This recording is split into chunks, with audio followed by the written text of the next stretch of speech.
What's going on, everybody? Welcome back to the PFF NFL show. Trevor, Sikkema, Dalton, Wasserman here with you guys to release the grades and review some games here. We're going to go through every single game that we saw on Sunday, as well as go back to the Thursday night football game. We've got, 14 games to review? 14, because we got two. We got the Monday night doubleheader, which we'll talk a little bit about as we, talk about the things through the show. We're not going to preview that matchup specifically. If you guys want to go see our preview for that, you can go tune in, or you can go check out the preview show that we did last Wednesday. But Dalton, man, week 2 is a lot of fun because week 1, you never know how these teams are going to play out, right? You never know, okay, what's going to translate from the preseason, how these new players or coaches are going to acclimate, who's going to really hit the ground running. And as they say, it's a week-to-week league. It's a long season. But 2 weeks in now, we're starting to paint a clearer picture of at least what some teams are going to be through at least the first season of what is the 2025 Yeah, it's that NFL constant season. cat and mouse game of adjustments between coaches. You have a full week of tape to watch on your opponent. Now you have 2 full weeks moving forward and just trying to find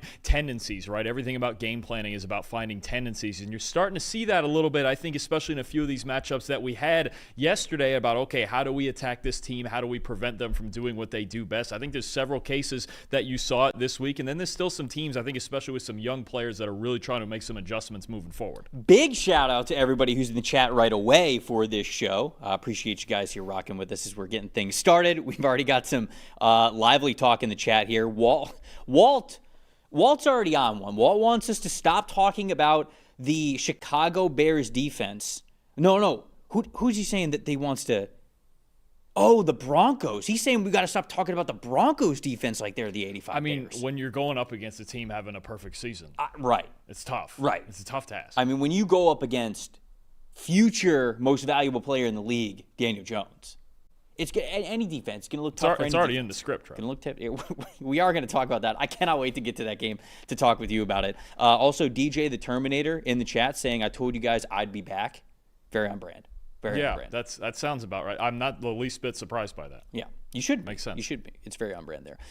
So if you guys are getting in the chat throughout the show, obviously we'll interact with you guys as much as we can, which we're talking about all these games. By the way, if you guys don't have a PFF Plus subscription, what are you doing? Now is the perfect time to do it. We're a couple weeks into the season. You're going to hear us talk about so many different numbers. We'll talk about the PFF grades, of course, as we'll give you the top 5 graded players for every single team in every single game. But you can see this beautiful screen right here, right on Premium Stats. If you have that PFF Plus subscription, you can click into it any game, and you can see all the players on the offensive and defensive side of the football. You can see all the grades, certainly, but also the advanced statistics, the advanced data metrics that we have in there for all those guys, different snap counts, exactly where they played, all that good stuff. It is a paradise for you guys to check out, and you can get 25% off a yearly subscription right now using the promo code PFFNFL25, I believe is what it is. Or is it NFL Show? PFF NFL Show? I believe it's NFL Show. Okay, NFL Show. PFF NFL Show, no spaces, 25. Then I'll get you 25% off that yearly subscription. So think of it this way. You get 3 months for free. That's how it works. That's how math works. It's not bad. Percentages, it's a pretty good deal. That's all we do around here is math, right? So check it out, obviously, if you guys want to follow along with us, or if you want to yell at us, use our own data against us here on the show and in the chat. Feel free to use the data. Look it up. Okay, let's start off with one of the most highly anticipated games that we had this week. Normally we start with Sunday Night Football, but there was a Super Bowl rematch that happened this week.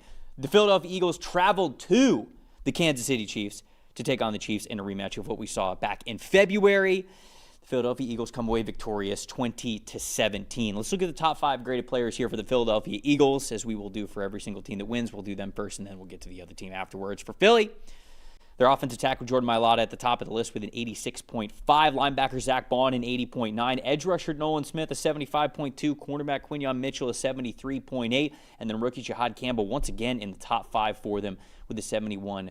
Jalen Hurts, not his best game, but certainly not anything that really was catastrophic for them on the road. And sometimes it's really what you want from your quarterback. He had a 61.9 grade in this one. For Kansas City, their cornerback, Jalen Watson, was at the top of the list with an 84.7. Safety, Chamari Connor, with an 81.2. Fellow safety, Brian Cook, with a 79.5. Linebacker, Drew Tranquill, with a 70.6. And then offensive tackle, Josh Simmons, with a 69.3. Honestly, it could have been the tackle. Could have been the touchdown-saving tackle that ended up bumping up the grade for him to get in the top 5 there. Patrick Mahomes, a 70.1 was the grade that he was given once we did our final rechecks here for this one. Dalton, I'll start with you. Stat that told the story here before we get into most impressive and most disappointing. So an extremely ugly defensive game, right? And actually the way that the Chiefs probably needed this to go if they were going to have a shot to win this game. And they did have a shot to win this game. But I think a big thing on the Eagles side of this is that they changed the program on Patrick Mahomes and the Chiefs' entire offense, right? We know they barely blitzed the Chiefs at all in the Super Bowl, and it just, they were sitting back in coverage. They were sending four. They were doing just fine. In this game, run and pass plays put together, the Eagles blitzed the Chiefs 20 times, and the Chiefs only got 4.1 yards per play against those blitzes. Mahomes with a 61.7 passing grade. He was very pedestrian. Kansas City as a whole at a 57.3 team offense grade. I think when you look at the Chiefs right now, we already know they have a talent deficiency on offense. They don't have really any speed aside from Tyquan Thornton. Rashee Rice is out. Xavier Worthy was out for this game. Travis Kelce had a good game in this one, but he's slowing down, although the big drop was really the biggest play of the game that led to the interception. When you look at this team, now you're talking about making adjustments in week 2 and making adjustments against a team that you just played in the Super Bowl. Not only do you have a talent deficiency, but now you have to make adjustments to one of the best defensive coordinators really there's ever been in Vic Fangio. He changed the program on him just enough. The Eagles were the more physical team at the end of the day, as they usually are, and they came away with a win. The Chiefs, they missed some opportunities. They had a missed field goal early. The Kelce drop into the interception was big, and they just couldn't get off the field when they needed to late in the game on defense. So I think, look, it was ugly. The numbers say this game was just about, really even, and obviously only a 3-point game. I think the Chiefs, if it was going to be 20-17, they would prefer that over a high-scoring game right now. Yeah. But they just didn't get it done. And Vic Fangio, as always, did a really nice job, A, changing the game plan, and B, they just have so much talent on that defense, right? And the Chiefs are struggling to find those explosive plays, right? Yeah. They're just having a hard time making things happen because everything is so slow and plodding as it has been. And one other thing that needs to be said, the number we kept throwing out there last year, 12-0 in one-score games.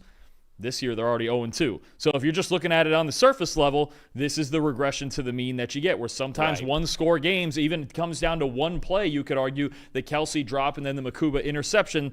That's the difference in a one-score win and a one-score loss. So the Chiefs' defense looked a lot better in this game. I think that is a good sign for them, but they need Xavier Worthy back as soon as possible, and they just need to get enough wins until they can get their full complement of weapons. Well, I thought the Chiefs' secondary looked better.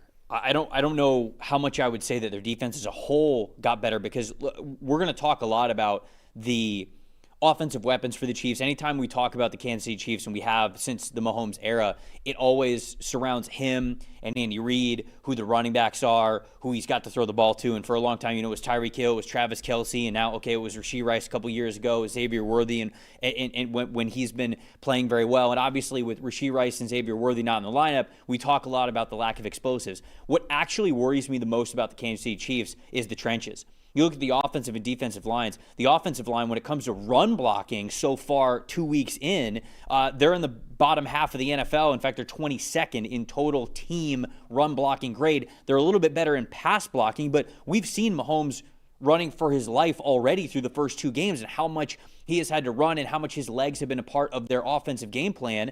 And I think that the pass blocking sort of goes into that. So I think he's sort of helping with how mobile he's been able to be to avoid that pressure and not record those pressures and maybe feel it before it even gets recorded. But the offensive line I'm worried about for the Kansas City Chiefs, and then specifically the defensive line. Again, 2 weeks into the season, it's a small sample size, I understand, but they are 30th in run defense grade just for their defensive line, and they are also 30th in pass rush grade. If you combine both of those things, they are dead last in the NFL in defensive line overall defensive grade. That's the issue here. And when you look at the stat that told the story, for me, it's the fact that the Eagles had 1.4 yards before contact.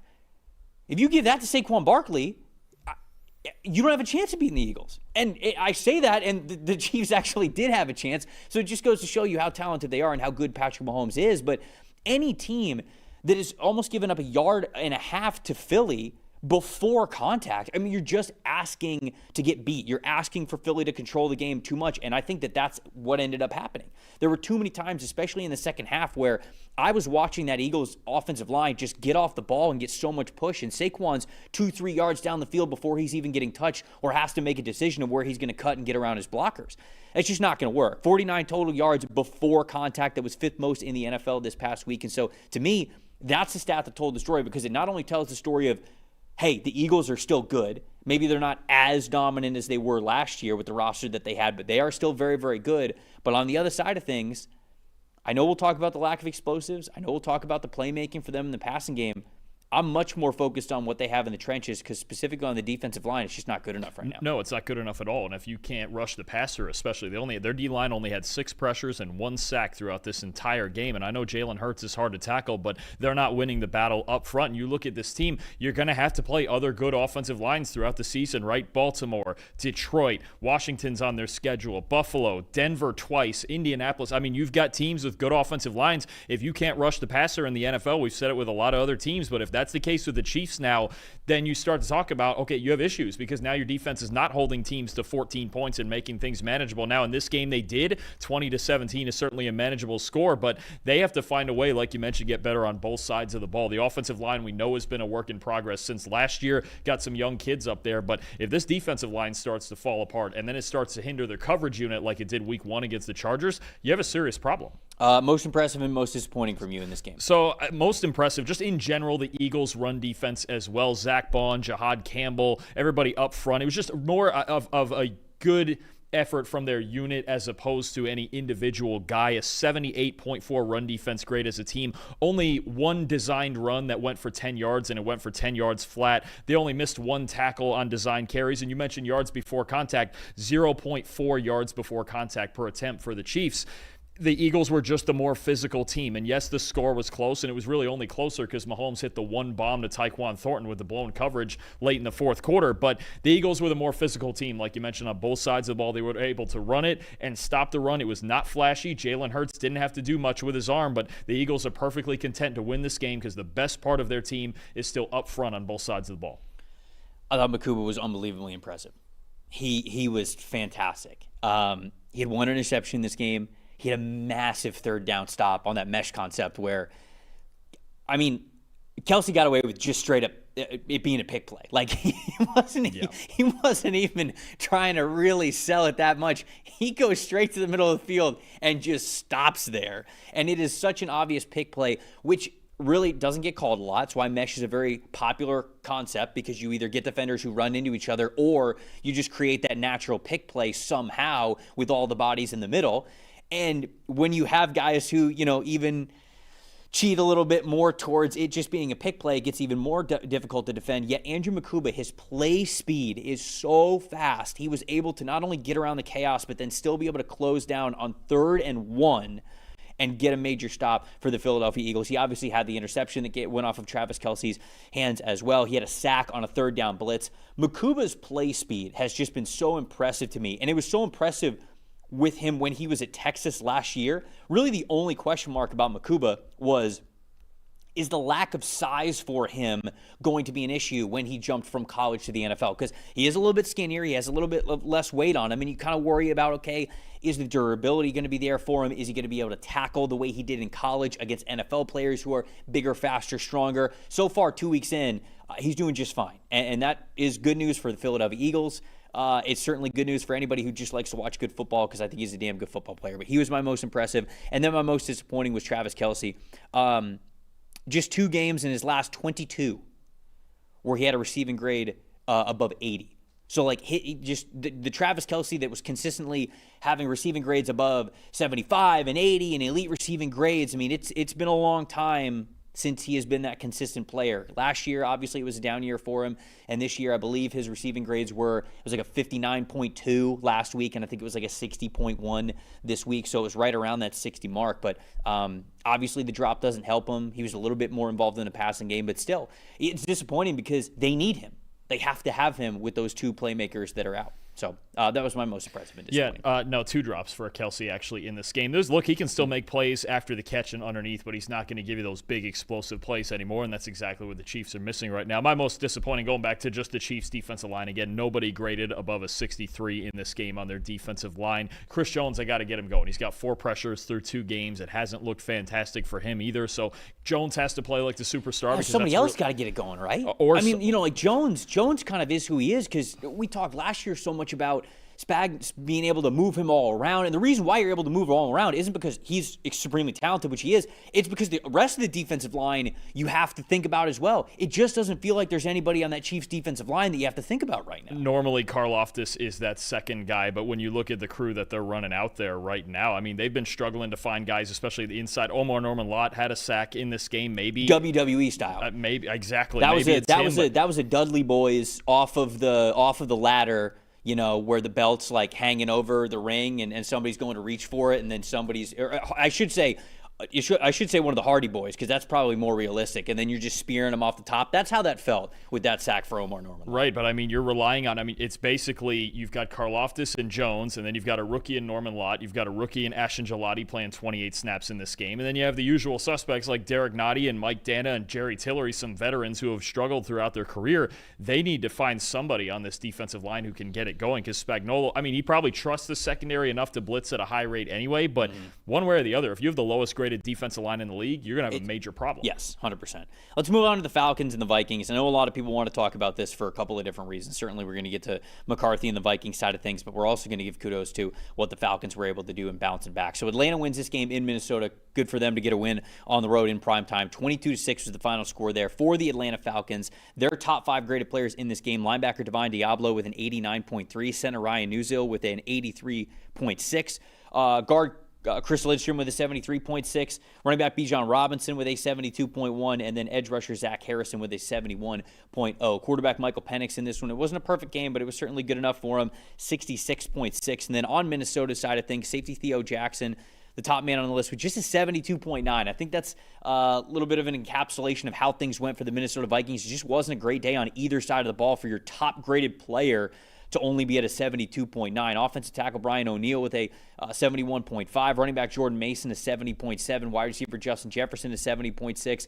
And then tight end TJ Hawkinson with a 70.6 as well. J.J. McCarthy in this one a 49.4. And Dalton, it just, as we get to your stats that told the story, I'm just looking at the Vikings top 5 there, and there were even a couple other players that were right around that 70 mark, and it just felt like that's what the game was for Minnesota, where there were a lot of players who were playing fine, but on either side of the ball, no one really broke out. No one was that impact player they really needed them to be, whether it was in the receiving game or the offensive line or the pass rushing, like whatever it was, they just didn't get the impact plays last night. And, wrap that into how McCarthy played, and you get to scoring 6 points in this game. Yeah, and this could have been a lot worse. 22-6 is really not indicative when you look at the numbers of how dominant the Falcons were in this game. The only reason this game was this close is that the Falcons went 1 for 5 in the red zone, and Drake London fumbled inside the Vikings 30. This game, Trev, could have been like 45-6. Yeah. It really could have. This could have gotten ugly. I do like, from the Falcons' perspective, that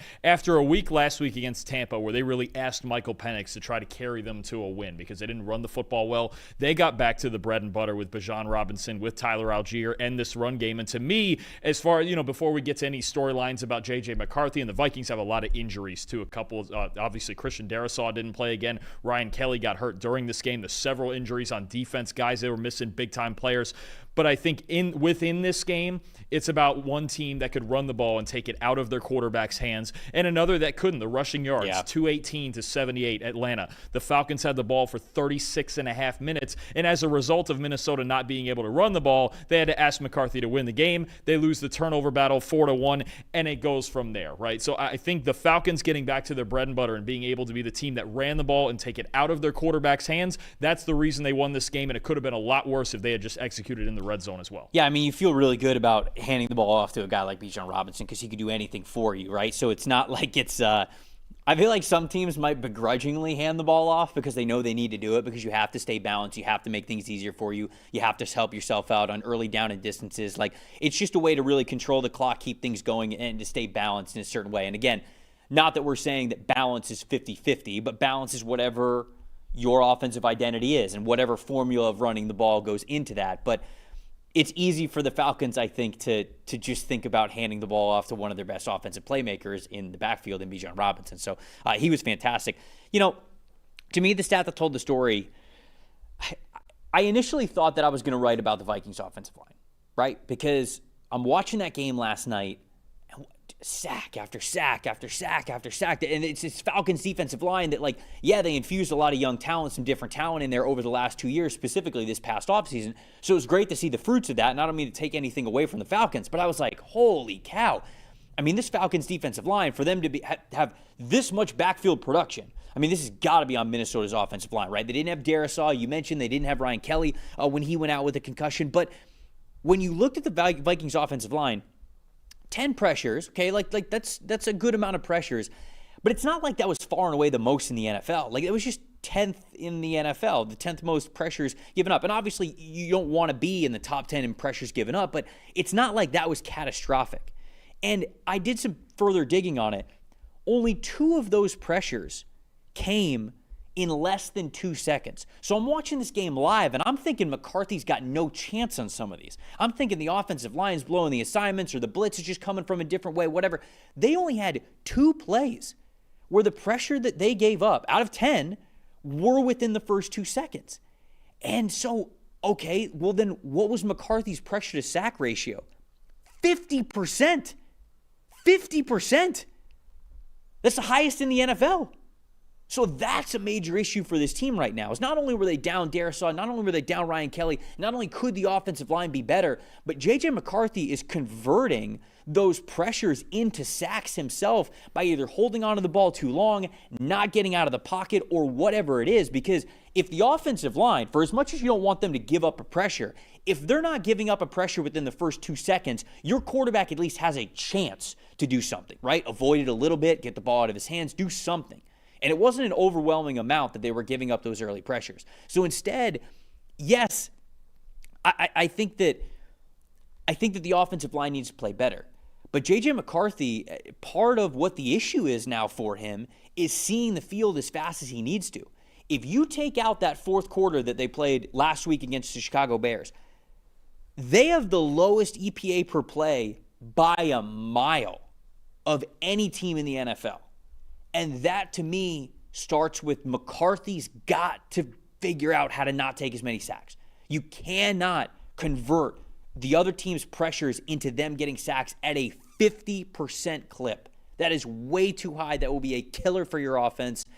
And obviously, it's why they're in the bottom of the NFL when it comes to EPA per play outside of that fourth quarter that they played against the Chicago Bears. So, to me, that was really the stat that told the story, is how much McCarthy is letting pressures turn into sacks for them 2 games into the season. Yeah, even with the injuries and without Christian Darisaw on their offensive line, they're 11th in pass blocking grades so far. And J.J. McCarthy somehow now has taken 9 sacks through 2 games. And you look in this game, you speak to the indecision and the field vision, 3.3 average time to throw. It's way too long for anybody. That's too long for even the longer time to throw guys like Lamar Jackson and Patrick Mahomes and Josh Allen, right? So McCarthy's got to get rid of the football. He's got to see it pre-snap quicker. And I think, at this point, we've seen a guy he's made his first 2 NFL starts.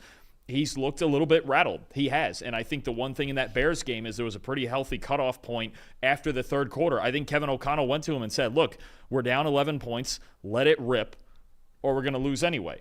This game, he just never let it rip, except for, the end of the half throw before the end of the first half to Justin Jefferson that set him up for a field goal. That throw made you feel like, okay, he's going to find it now. He's going to let it rip now. But there was just never that air of confidence around him in this game. He wasn't seeing it properly. And credit to the Falcons defense, and we saw this too much last year. They finished these plays with 6 sacks. Last year, they didn't finish those plays. They might have gotten pressure, and then the quarterback would escape the pocket and make a play. They actually finished plays this year, or in this game, I should say, the Falcons did. So there's a long way to go with this Vikings offense for sure. Yeah, most impressive and most disappointing for you. Bijan Robinson, easy. Best player on the field. He is still the Falcons' best player. Yep. I think the fact that they remembered that this week. Last week, they only ran the ball 33% of the time in a close game with the Bucs. This week, 60% of the time. So you mentioned balance. It doesn't have to be 50-50. It's easier when you're up, obviously. It's easier when you're up, but from the very beginning of this game, this was the plan. 81.2 rushing grade, 143 yards on the ground, 12 missed tackles on the ground with 4 explosive runs. And then Tyler Algier coming in as the physical presence in the fourth quarter. He was really good too. Just the entire ability of the Falcons to get back to their bread and butter and run the ball with these 2 guys and control the pace of this game. That's what won them this football game. And I just have down as my most disappointing J.J. McCarthy, just because it wasn't good. And you mentioned it, 8 quarters in, we've only seen one good one. It's got to get more consistent. And they got to get off to better starts. Last year, the Vikings were a top 3 offense in football in the first quarter of games. That's not happening right now. They have to play better early on with the scripted plays. For me, my most impressive is the Falcons rookies. I mean, what a day for the 2025 draft class for Terry Fontenot, their general manager. Xavier Watts got an interception, and I highlighted last week against the Buccaneers how he almost had 2. Like, he read 2 of those Baker Mayfield passes very well. One of them was the Emeka Egbuka front pylon touchdown where it was just barely over his fingertips. You know, if he was 6'7", then he probably would have intercepted that pass, but it just went just over his hands. And then there was another one right over the middle of the field where he actually read it so well, he actually ran past where he should have, and Baker it was an incompletion, but he would have been right there for the interception. Now he actually gets an interception in this game. How phenomenal did Billy Bowman Jr. look as well? Just an absolute ball hawk, somebody who could play as a free safety, a strong safety, a nickel defender for you. He got a sack, or he got an interception. Jalen Walker got a full sack. James Pierce Jr. got a half a sack in this one. So great return for them in this game to see those rookies be able to shine. And then the most disappointing for me was just the Falcons have to finish better in the red zone. It really was. It was good to see, hey, let's get some confidence for their new kicker, Romo. So I guess it wasn't the worst thing in the world because now their kicker probably has a little bit of confidence, which is important after making the change from Younghoe Koo. But certainly anytime you go 1 for 5 in the red zone, there's not many football games that you win when you go 1 for 5 in the red zone. So that was just disappointing. And credit to them, they did, right, with their defense, with their run game. So I think, obviously, that's the first thing that their offensive coordinator, Zach Robinson's going to talk about. Hey, if we finish drives, we can put up 30, 40, 45 on these teams, right? So I think it's something to look forward to with the Falcons, see how Penix in the passing game especially gets better in the red zone with those tighter windows. And look, the Vikings are a hard team to throw vertically on, so there wasn't a ton of explosive plays down the field. So I think they are going to get better because the way that they got back to running the football and having that balance is really encouraging. Jordan in the chat, I'm just seeing this comment before we go on to the next game. He's saying after seeing Alex Singleton's grade, the linebacker for the Denver Broncos, after seeing Alex Singleton's grade, I have zero trust in PFF. He single-handedly allowed almost every big play. Do you guys review the game? Do you guys review the games with your eyes open or not? Alex Singleton had a 48.4 coverage grade. That's not good. I don't really know what you would want. His run defense grades are better just because he's a better run defender. Yeah. And yeah, his coverage grade was bad. 48.4 is one of the lowest coverage grades that you have for anybody during the week. So I don't really understand that one, Jordan. But we're going to get to the Colts and Broncos. Not right now, but we're going to get to that point. And that's honestly one of my favorite games that we're going to get to review here this week. We do have to talk about the Giants and the Cowboys. I don't think anybody thought this was going to be a thriller. Boy, was it an absolute thriller. The Dallas Cowboys win this one off the foot of Brandon Aubrey in overtime, 40-37. Let's take a look at the top 5 graded players for the Dallas Cowboys. Number 1, it says defensive tackle Solomon Thomas at 81.4. I'm just going to go ahead and say Brandon Aubrey at 99.9 is probably at number 1. But did he really? No, I don't know. I'm just kidding. I'm just making that up. But I feel like Brandon Aubrey could be a 99.9. Well, let me go through this, and I'm going to check that real quick because I didn't look at it yet. Fellow defensive tackle Kenny Clark. Y'all laughed at him for the trade. Y'all laughed at him. Yeah, I kind of did too. He's number 2 here at a 79.0. Wide receiver George Pickens with a 75.4. Defensive tackle Osa Odigizua with a 71.5. Cornerback Reedy Stewart with a 73.5. Dak Prescott, man, 81.4. I love that Dak Prescott is all the way back. He is so much fun for this Dallas Cowboys offense right now, and we'll get into some more numbers for Dak here in a second. But on the Giants side of things, wide receiver Wan'Dale Robinson, an 87.2, a monster day for him. Defensive tackle Dexter Lawrence, an 87.0. Wide receiver Malik Neighbors, an 85.8. Cornerback Cordell Flott with an 85.2. Edge rusher Kayvon Thibodeau, a 76.7. And then Russell Wilson, the Moonball King, is back, at least for a week. 88.2 here. Dalton, did you find the number? Brandon Aubrey. You were close. 94.4 for Brent, which is still ridiculously good. I mean, and well deserved. He is the best kicker in the NFL, right? I mean, there's no debate. Chris Boswell's probably got a case. But for the distance that Brandon Aubrey gives you, the fact that he gives them consistency and distance. The fact that they could comfortably play for a 64-yard. I mean, think about that. I think it tells you everything you need to know about Brandon Aubrey. That the play before the 64-yarder, because they were sitting at about 67, 68, and they handed the ball off, going, yeah, we'll just take our 4 yards. He's got it. He's got a 64-yarder. They handed the ball off with 10 seconds to go when they were right at midfield, going, yeah, he's automatic. He said, I mean, we live in an era now where kickers, I mean, I'm even seeing it with college kickers, man. They're better than ever. They're hitting 55 plus like it's nothing. Yeah, it is kind of crazy how it was not that long ago where a 60-yard field goal was like magical, bonkers. Yeah. Crazy if you hit a 60-yard field goal. I remember this is one of my funny sports stories. So, my dad owned a landscaping business, and he had to get up very early in the morning every Monday morning. So when we would go to Bucs games growing up, even if they were earlier Bucs games, like he'd be like, "Hey, we got to beat the traffic. We got to get out of here." We were over an hour to get home. He wanted to make sure that he could get to bed at a reasonable time to wake up super early. So he was always, it felt like leaving. We were always trying to beat traffic because he hated traffic, and he was always trying to get. The Bucs were playing the Philadelphia Eagles when they kicked the 63-yard field goal, when Matt Bryant kicked the 63-yard field goal to break the record, okay? We left 5 minutes earlier because Brian Westbrook had taken a run to the house like 60 yards and put the Eagles up, and we're like, all right, that's it. No way. Philly's going to win. So we leave. He hits that field goal, and as we are like driving out of the parking lot, and everybody's losing their minds, and it was one of those where I was so, like, young me was so mad at my dad, and he was obviously laughing, and he was sorry about it. But going back to it, that field goal was like Matt Bryant had to put everything he possibly had into getting that over the bar, and if I remember correctly, he didn't clear it by that much. He kicked like a 66-yard field goal, and now it feels like basically every kicker in the NFL is like, oh yeah, warming up, he was nailing it from 70. Yeah, and like every team. Like, has that we kicker. saw Cam Little in the preseason. Somebody's going to do it in the regular season. Somebody's going to hit a 70 in the regular season. I think so. Probably Brandon Aubrey is the favorite to do that. Cam Little could do it. I'm sure Boswell could give it a shot. I mean, somebody's going to do it. Jake Bates from Detroit too. He's got a big leg. I mean, it's just ridiculous. And the way it changes the strategy. Even the Cowboys got the ball back with, was it even 30 seconds left?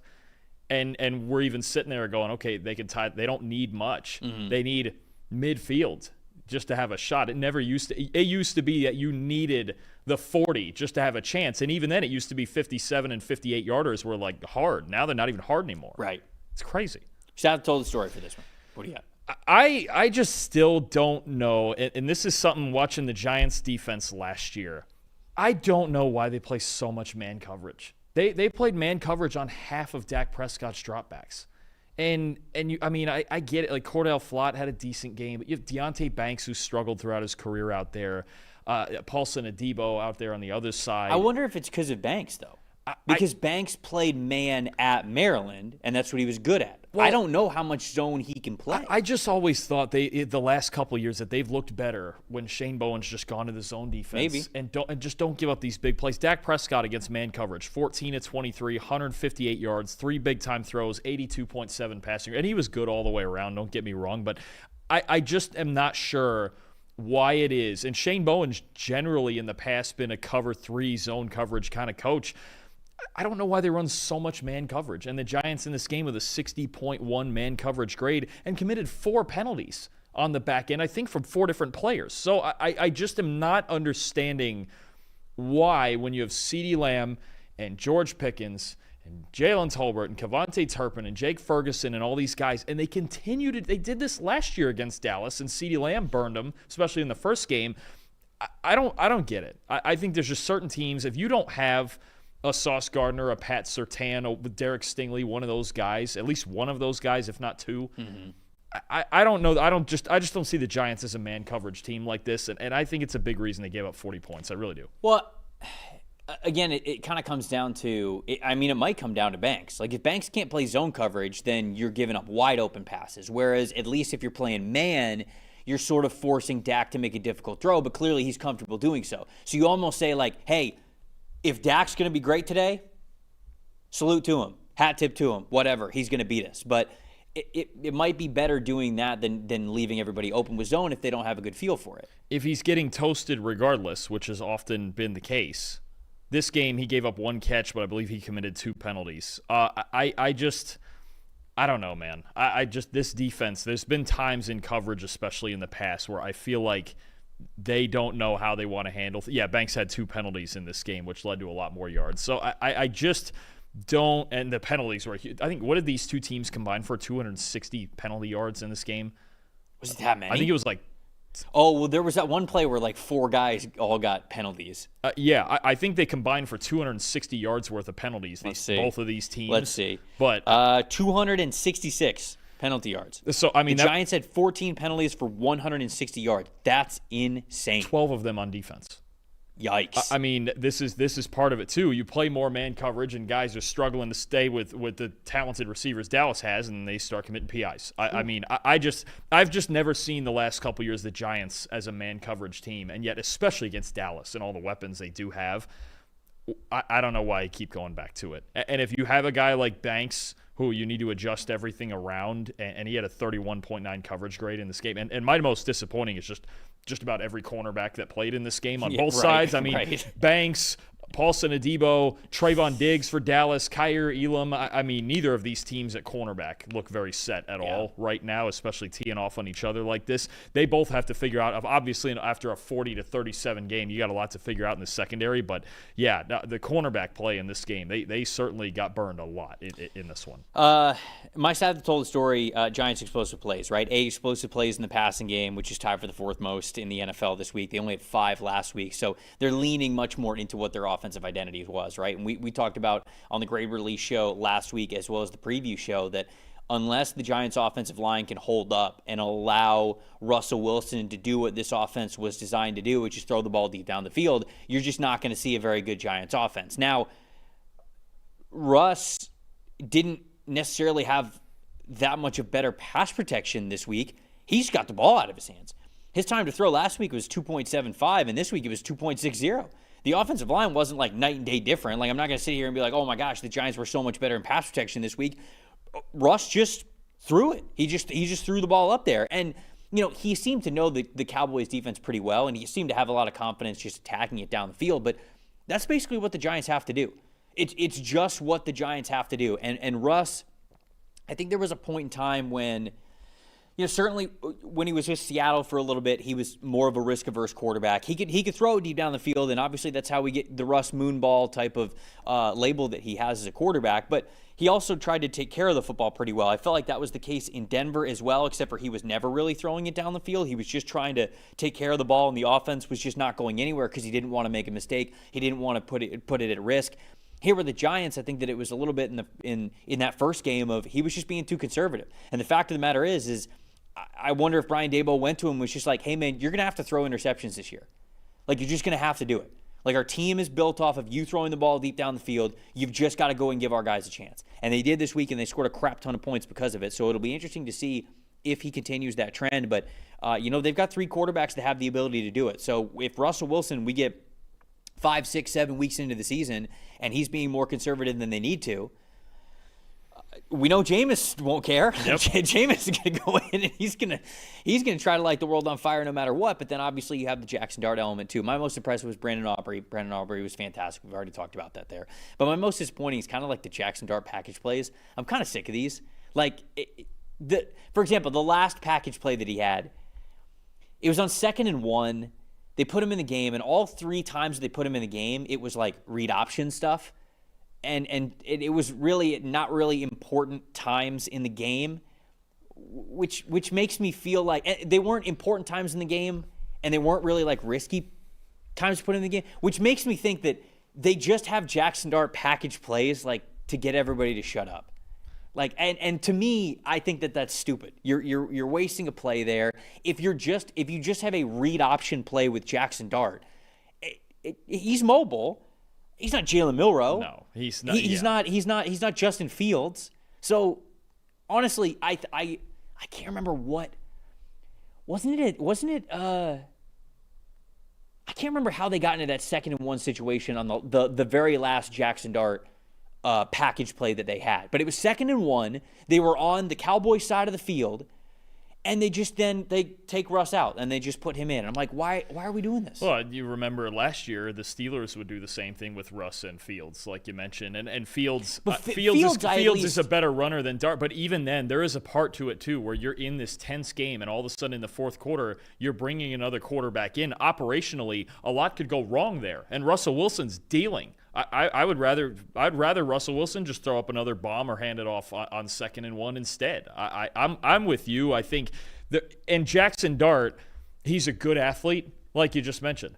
He's not Fields or Anthony Richardson or Lamar Jackson where you're going to do this consistently. It didn't make a ton of sense, especially with the rhythm that Wilson was in, because if something had, what if instead of tripping, what if for some reason on the mesh he would have fumbled it? Right, because he's only been in the game 2 plays. And I know it's all what ifs, and he's a professional and he's going to execute obviously to the best of his ability, but I never at Ole Miss did I think Jackson Dart was like, oh, that's the option guy. That's the guy you want. No, he's a good athlete. He's not an A+ athlete. What are we doing with it? You might as well just do it with Russ then on 2nd and 1. I know. He can pick up 1 yard. Seems silly to me. I'm with you. By the way, before we move on, shout out Wan'Dale Robinson. Absolutely. I mean, best game of his career, no question. Yeah. And we always thought he was just a gadget guy. We always talk about Malik Neighbors, and he's obviously one of the best receivers in football. But to have that second guy, and Robinson getting vertical in this game, we've never really, in the past, especially with Daniel Jones as his quarterback, obviously, despite what he is now, you always thought of Robinson as just this underneath guy that's working the chains. This game, 147 yards receiving. That's a career high, second best receiving grade of his career. I mean, he was a huge part of the reason the Giants scored 37 points, and I would like to see them continue to use him vertically so you have that second threat alongside Neighbors. And then I also just wanted to point out, through 2 weeks, number 1 graded quarterback versus pressure is Dak Prescott with like an 84.5. And like a crazy high number. And he needs to be that because they're not great up front. And Cooper Beebe now is out for, 6 to 8 for the high ankle. So it's only going to get tougher. But if Dak keeps performing like that and making those throws on time the way he is, the Cowboys at least have a chance. He's a lot of fun to watch, and obviously a big reason why the Cowboys were able to get that win. Jets-Bills. The Bills traveled to New York to face the New York Jets, who were coming off of a high-scoring affair against Pittsburgh Steelers in Week 1. Looking at the top 5 graded players that we had here for Buffalo, because they won this game and it was not nearly as high scoring. Well, for one team it was 30-10. Buffalo won this game.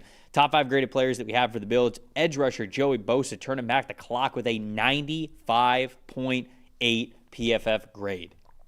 Love to see it. Tight end Jackson Hawes with an 85.3. Tight end Dawson Knox with an 83.8. Offensive tackle Deion Dawkins with a 79.6. And then edge rusher Greg Rousseau, as he often is in the Bills' top 5 graded players, with a 76.7. Josh Allen in this game, a 74.7 through the broken nose and everything. Did he break his nose? Did we officially get that, or did you get punched and he just started bleeding everywhere? Tough to tell. His nose didn't look broken. I don't know if they ever said officially broken, but that's I think he just got a good shot to the nose. It was even just he took it clean. He got punched square, like it got him right between in the mask. Yeah, but they showed him after the game, and like his nose didn't look like it was. Like some UFC fighters, even if they put it back in place, like it just looks strange. But either way, I'm sure it didn't feel good to have Michael Clemens punch him square in the face like that. I'm sure it didn't feel great. I don't think it feels good if anybody punches you in the face. But then the Jets' top 5 graded players that we had: defensive tackle Jawan Briggs at the top of the list with an 88.7. Safety Andre Sisco with a 78.8. Cornerback Sauce Gardner with a 69.9. Linebacker Quincy Williams with a 69.0. And then a linebacker, Jamie Sherwood, with a 66.7. Justin Fields in this one. Not his best. Might be his worst. 30.7. Not great. Sad told the story, Dalton. Look, this game, we're going to get through this quick because this game was about 20 minutes long, and then the rest of it was cruise control. You just look at the first 4 drives for each team in this game, the first 20 minutes of it. The Jets' first 4 drives were 3 punts, a Justin Fields fumble, and they got 13 yards out of it. The Bills' first 4 drives were 2 touchdowns and 2 field goals. With 9 minutes left in the second quarter, it was 20-0. And the Jets are not built at all to come back from 20-0 or even 10-0. They're not built to drop back and throw the football. They need to be ahead like they were last week. They need to run the ball. Didn't get any of that done. And you mentioned most disappointing, obviously. Justin Fields had the best passing grade of his career last week. Mm-hmm. Had the worst passing grade of his career this week. Balance is important. We talk about that a lot. Balance is important, I guess, in this case. But look, 4 quarterbacks. I mean, we'll just say it out loud. 4 quarterbacks touched the field in this game, and Fields had the fewest passing yards of the 4. Even Mitch Trubisky came in and made a big throw when Josh Allen was out there for a minute. I mean, Fields, and the most discouraging part is He's just missing easy throws. Yeah. I mean, just the throws right in front of him to checkdowns, throws in the flat, behind backs, and things like that. I mean, you saw everything that Justin Fields could be last week, and then you saw everything that's absolutely frustrated us for 4+ years with Fields as a passer this week. And now he's got a concussion, and we have no idea if he's playing next week or if it'll be Tyrod Taylor against the Bucs. But, yeah, I mean, this has been basically Justin Fields' entire career in 2 weeks. Is what we've gotten. 28.9 passing grade, 27.3 completion percentage, time to throw of 3.47, 2 turnover-worthy plays on just 11 attempts. That's how you get a passing grade that low, because your sample size is not big and you have some catastrophic plays with it. I mean, it was just there's like you said, there's no reason like overanalyzing this one. Justin Fields did not play the way that you need to win games at the NFL level, and the Jets don't have a team to pick him up that poorly. No, right? he has to play, I don't want to say perfect football, but he has to play great football like well, he did especially last against week for the Buffalo. And they are up more than maybe any team in football right now. They are not built to come. With the second game, really, I say 20-0, but when that game was 10-0, yeah, call it. It's because they are not capable of coming back, and they have to play from ahead. James Cook was fantastic in this game. He was my most impressive. 132 rushing yards, 21 attempts, 3 missed tackles forced, 88 yards after contact. He had a fantastic day, but my most disappointing was the Jets' run defense. A little bit of a correlation there. Not just James Cook, who had a 6.3 yards per carry average, but Josh Allen, a 9.8 yards per carry average as well. They also have 9 missed tackles, the Jets defense does, through the first 2 weeks. That's the 5th most in the NFL. In run defense. In run defense, yeah. yes. So, like, that's sort of going to your point of it's not just the fact that the Jets don't have a super potent offense to come from behind. It's also the fact that while their defense can be good, it's not like it's a unit that's going to be top 10 every single week. And so with that being the case, I mean, the Jets' margin for error is just really low this year. It's just really low. Yeah, and against the Bills with Josh Allen, you really have no margin for error any given week. The positive story on the Bills side, because there's plenty of them in this game, but I'll tell you what, if they get this version of Joey Bosa all year, you feel a little bit different about. I mean, obviously the overall grade speaks for itself, but 96.7 pass rush grade. Trevor, he rushed a passer 15 times and won 8 of the reps with 7 pressures, 1 sack officially, both forced fumbles, both of Fields' turnover-worthy plays were both forced fumbles by Joey Bosa. If he's going to have this level of impact in the backfield, now you're talking about, okay, him and Greg Rousseau and Ed Oliver when he's healthy. This was the idea was, okay, the veterans play well for us eventually when they get Michael Hoyt back too from the suspension, but if Bosa can play, if he looks anything like old Chargers Joey Bosa, you change the look of this defensive line. You make the rest of the defense better, and then you allow those other young kids, right, TJ Sanders, Deion Walker, Landon Jackson, to really kind of break in slowly, right? If Bosa can play this was at a level that's not sustainable every week, but if he can play at something close to what he used to be with the Chargers, you've got a different looking defensive line all of a sudden. He was fantastic in this game. Yeah. 49ers and the Saints. 49ers end up winning this game without Brock Purdy. Mac Jones starts in this one, the quarterback that Kyle Shanahan wanted to draft at number 3 overall all along. I don't know if that's true. It's just a conspiracy theory of mine. They win this game 26-21 in New Orleans. The top 5 graded players that we have for the San Francisco 49ers, linebacker Fred Warner, as he often is on this list. And at the top here this week, 95.1. Edge rusher Bryce Huff with a 90.4. Offensive tackle Trent Williams with a 93.4. Center Jake Brandell with an 80.2. And edge rusher Nick Bosa a 78.3. Quarterback Mac Jones a 58.6 in this one, but enough to get them the win. On New Orleans side of things, edge rusher Chris Rump II with an 80.2. Linebacker Demario Davis a 79.1. Wide receiver Chris Olave a 72.6. Wide receiver Rashid Shaheed with a 71.2. Safety Jonas Sanker, the rookie from Virginia, with a 70.1. And then quarterback Spencer Rattler a 75.5. Not too bad from Spencer Rattler there, but obviously not quite good enough to get the win over a good San Francisco 49ers team. Stat that told the story, Dalton. I think for me, the Saints kind of have this thing where once they get in the rhythm of a game offensively, they look okay. Rattler looks at least functional out there. They don't make a ton of explosive plays. He made a couple more this week than last week, but they look functional. It's about starting the game off right and then finishing the game right. I think that's the hard part for the Saints right now, is just taking too long to find that rhythm, right? A second straight week where they were shut out in the first quarter. When you look at this team in the first and the fourth quarter of games this year, of their 2 games, they've only scored 10 points. When you look at them in the second and third quarter, they've scored 24. I just think in general, because this game by the numbers was pretty even, and it came down to the wire until Rattler fumbled and he had a shot to win the game, obviously. But you look at their first 4 drives, 3 punts and a missed field goal. And then you look at 2 drives in the end with a 5-point deficit and a chance to win the game, a punt and then a turnover on downs that was actually caused by that fumble. I think they recovered it, but it was 4th down anyway. There's just this thing of, like, it just takes them too much time to get in a rhythm, right? And you could see with San Francisco, the first drive from Mac Jones, he was working out the jitters a little bit, but after that, it didn't take long for Mac Jones to find his rhythm. It's taking too long for Kellen Moore and his Saints offense to get into that groove, to really figure out what they want to do, because I don't see a whole lot of, right now, rhythm and layering in the Saints offense. It just feels like they're running plays. And part of that is their offensive line struggling, but it feels like they're taking too long to find what's going to work. And then it works for a bit. And then once the defense adjusts back to it, then we're behind. We're in a 2-minute drill.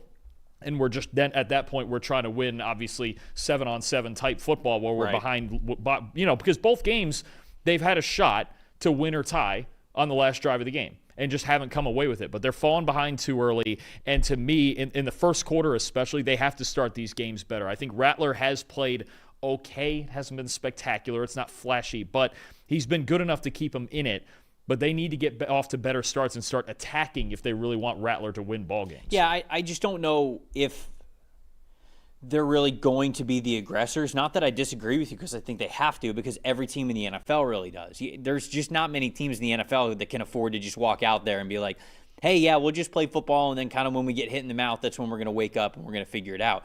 I think every team in the NFL needs to go out there and say, okay, we're going to set the tone. We're going to get on the scoreboard early, and then we're going to control this football game. And I think the Saints obviously want to do that. They're just not really built to do that right now. I think that they've been I want to give them credit. Like, they've been good at hanging in there and making adjustments. They have, but I think that's also a big reason why even with Rattler not playing poorly, like really poorly, you might see them go to Tyler Shuck at some point, just because they might want to see if he can be that instead. And I think that some people might look at it right now and they might say, well, how is Tyler Shuck not starting right now? Well, it's hard to start as a rookie. It really is. And to be honest, we start a lot of these guys before they are ready. And so right now, New Orleans actually has the opportunity where there's not a lot of expectations on them. Spencer Rattler is fine, but they don't have to throw Tyler Shuck out there week 1 right away, even with him being a second-round pick. They can wait a little bit. Maybe it's the second half of the year. Maybe don't throw him out there until week 10. And to me, like, that's totally fine. You're not wasting time if you're the Saints. The Saints are going to get a top 5 draft pick. It's just a matter of where they're going to be picking. So that part doesn't really matter. You kind of just want to figure out, when is Shuck going to be the most confident? When's this team going to be ready for him to start? And they can actually try to evaluate what they have in him. Because if not, then you're probably drafting a quarterback wherever you're ending up drafting in the top 5. If the draft class obviously allows you to do that. But there's a Nussmeier conspiracy there too. And he feels like that's probably the most likely scenario here. But my stat that told the story is Kyle Shanahan is, we talk about how important the quarterback position is, right? I mean, you can't win without a quarterback.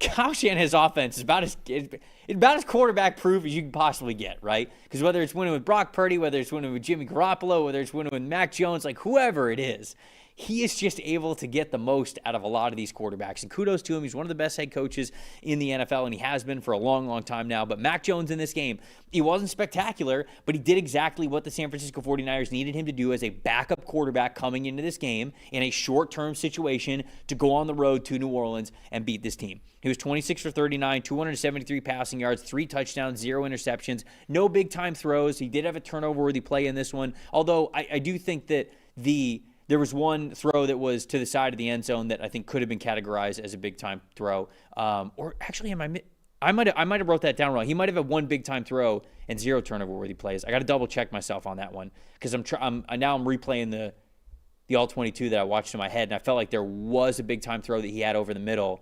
And the touchdown to Jennings, is that what you're getting at maybe? Or was there another one? That might have been it. But then there was another one that was in the corner of the end zone. that I thought could have also been a big-time throw?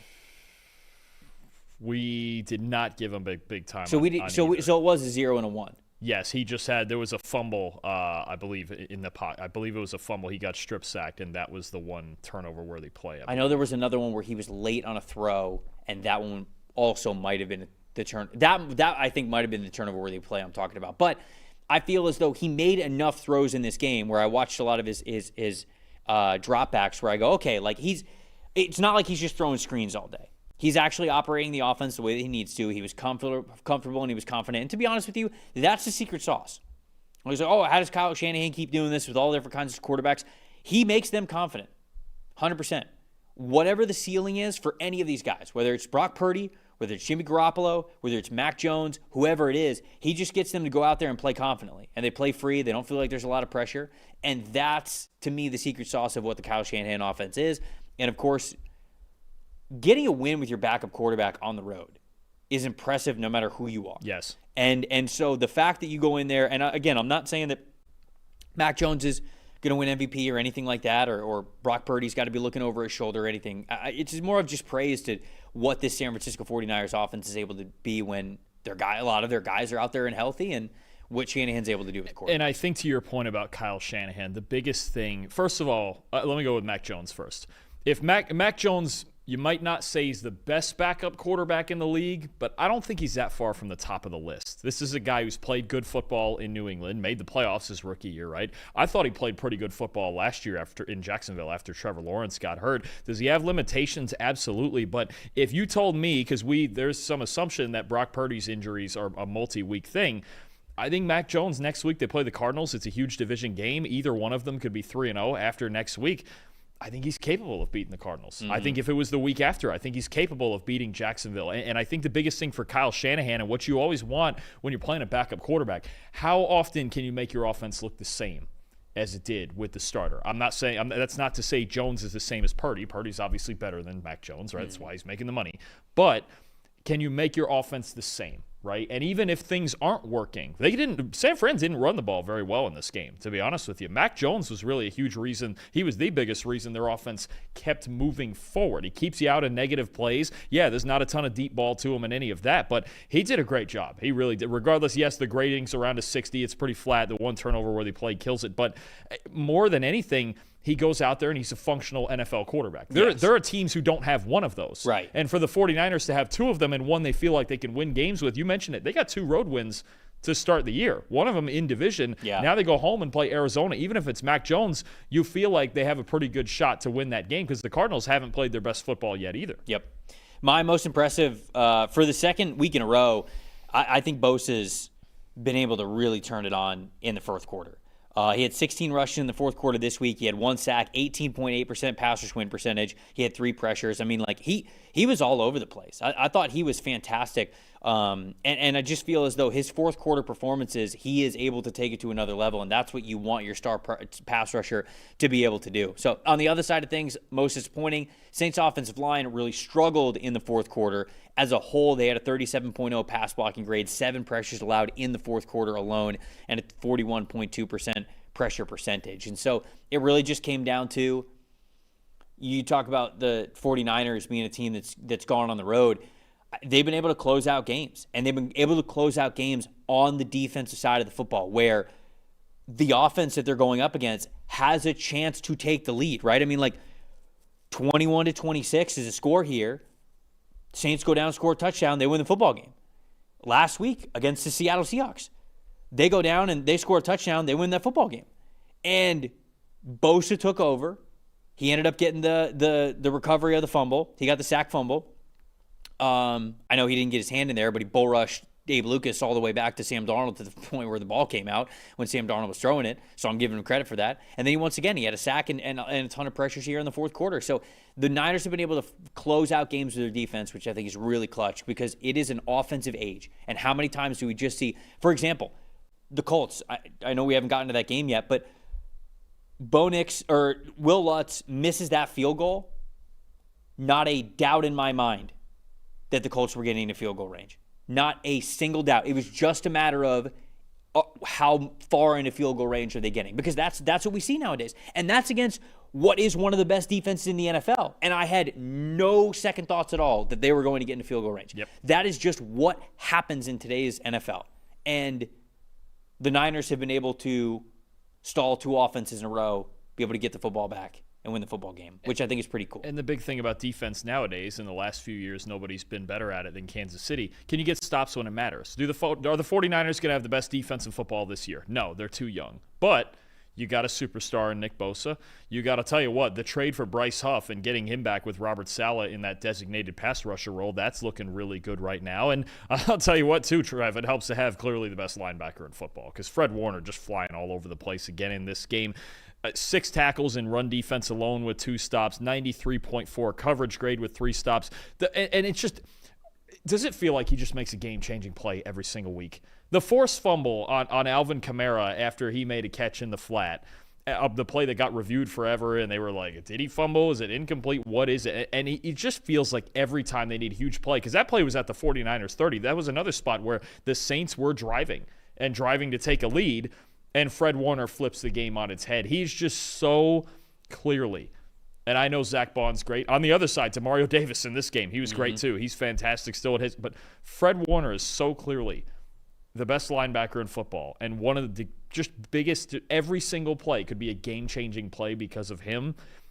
It's amazing how much just having that guy can glue the rest of the defense together until you get a lead and Bosa and Huff and those guys can take over up front late in those obvious passing situations. But, I mean, you're watching a future Hall of Famer just in his prime right now with Fred Warner, and he does it every single week. High-impact play and consistency. When you're playing linebacker, you often have to choose. It's one or the other. You either have a high-floor linebacker or you have a guy who can make major plays for you. Fred Warner is one of the very few that gives you both every single week, and that's why he is so special. Before we move on to the next game, this PFF betting segment is brought to you by our friends over at DraftKings. We got a Monday night doubleheader.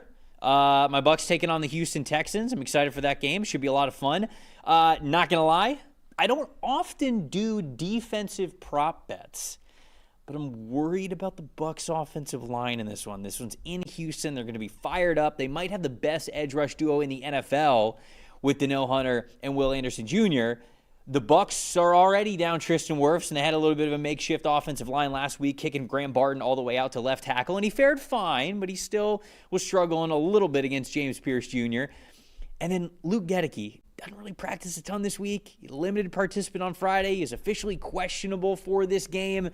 If he starts, great. Obviously, they need him out there. But even if he starts, if there's anything wrong with that foot and he's got to come out of the game, Charlie Heck, who has not had good PFF passing grades as of late, he comes in. And so you've got 2 new offensive tackles for all intents and purposes going up against Anderson Jr. and Danielle Hunter. Again, I'm not really a defensive prop guy when it comes to player bets, but I think that could be one where you feel good about looking at what those 2 edge rushers could do against the Bucs offensive line. Yeah, no, absolutely. And on the other side of that as well, obviously the Texans struggle to pass protect too. Now, it's harder sometimes to gauge who's going to get the sacks for the Bucs because it's more about blitzing. But if you felt like taking a bigger swing in that game, maybe it's a Yaya Diaby, maybe Vita Vea gets one against the interior, Kalijah Cansey.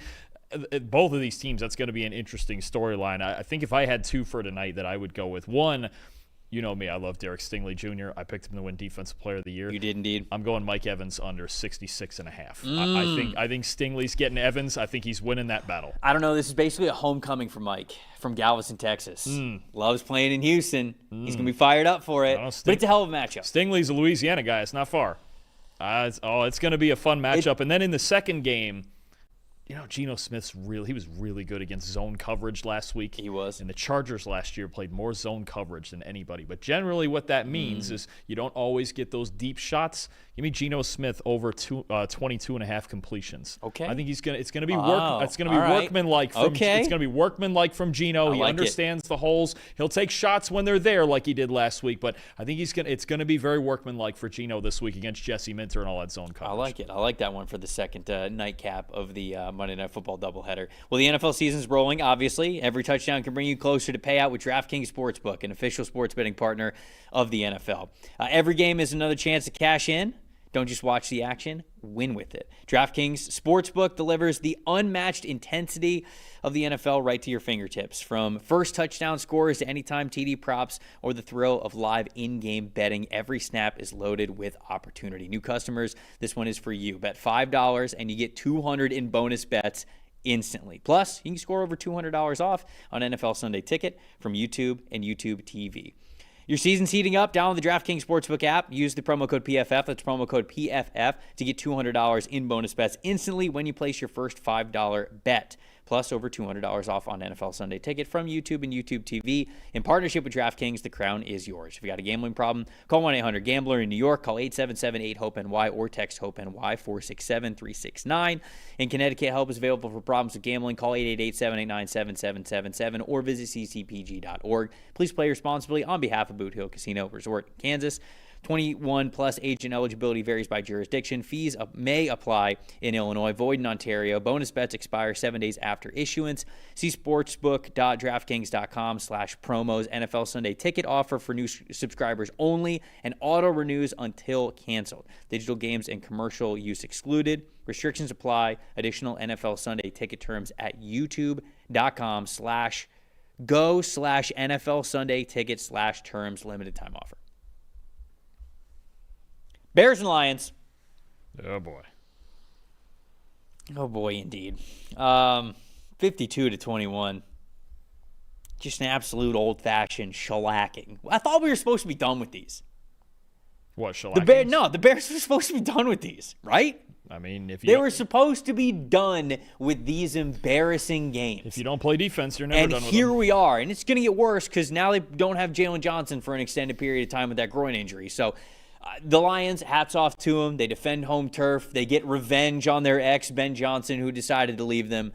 The top 5 graded players that we have for the Detroit Lions in this game. Wide receiver Amon-Ra St. Brown. He's the constant, man. 91.6 overall grade in this one. Safety Brian Branch with a 94.1. Edge rusher Aiden Hutchinson an 80.8. Edge rusher Al-Qadim Muhammad with a 76.4. And then wide receiver Jamison Williams a 74.8. Jared Goff an 85.1 in this one. On Chicago side of things, linebacker Noah Sewell was their top graded player an 82.6. Edge rusher Montez Sweat an 80.3. Safety Jaquan Brisker a 74.8. Wide receiver Roman Dunze a 71.7. And then cornerback Jalen Johnson, before he got hurt, a 70.9. Quarterback Caleb Williams a 67.2 in this one. Shout out to Judah from the PFF betting show. Last Friday, that's when the PFF betting show is. If you guys aren't listening to that, you need to, and here's good evidence why. Jonah hit a nice 3-leg same-game parlay in this one, swung for the fences and hit it big. It was backed up by the data that he had. Jared Goff over 300 passing yards, Jamison Williams over 100 receiving yards, and then Jared Goff under 33 completions for this one. That was a 70-1 odds that he hit with that same game parlay, and you could tell he was pretty confident that this one had a chance to hit. Why? Because the Bears struggle to cover deep. They struggled to cover deep last week, and they once again struggled to do so against the Detroit Lions. I feel like that is my stat that told the story, because we are now 2 weeks into the NFL season. Bears defense on targets of 20 or more yards. They have given up 8 of the 10 passes these last 2 teams, the Vikings and the Lions, have attempted on them of more than 20 yards. They have a 25.5 coverage grade as a team on those deep passes. They've already given up over 100 yards on just deep passes alone and 2 touchdowns. It is a major issue for this team, and it's only going to get worse with Jalen Johnson now out of the lineup for a while. That, to me, is I went back and I watched, Caleb, could he play better? Sure. Could the offense be a little bit more on schedule? Could they get him better just down in distances overall? Could the offense be a little bit more in rhythm? The offense is not really it was not the problem, I should say, in week 2. Caleb was fine. I thought they did enough to be in and win a regular NFL football game. But when you give up 52 points because you can't cover deep, that's obviously when you have no chance to keep up and you know you're going to lose the football game. So on offense, I do think that things looked better from week 1 to week 2 for the Chicago Bears. This was not a Caleb Williams issue to me. It was absolutely the coverage unit for the Bears is so bad right now, they're not going to beat anybody until it gets better. 7 of their last 13 games, they've had a coverage grade under 57. 4 of those under 40. This has been a problem ever since, and I know this is the big turning point, and it's going to, a lot of people in Chicago don't want to hear it, but ever since the Jaden Daniels Hail Mary, they can't cover. Before that, the first 6 games of last year, I think actually at one point they were tops in the NFL in coverage grade. And ever since that moment, just like a lot of things with this franchise lately, they just have not been able to get it done in the secondary against anybody. I mean, it's just, and it's a problem because the secondary is supposed to be their best defensive unit because their pass rush is not great. Other than Montez Sweat, there's not very many answers up on their defensive line. And Dennis Allen, he's got to play this balance. He wants to blitz more than it used to be with Matt Eberflus there. But you can't blitz if your guys are getting roasted one-on-one on the back end constantly, right? And especially with those deep shots. So it's a real problem. My stat that tells a story is also that lack of pass rush and the way the Lions offensive line, they bounced back. Obviously, tough week 1 against Micah Parsons, and the Packers didn't know what you were going to get from that defensive front.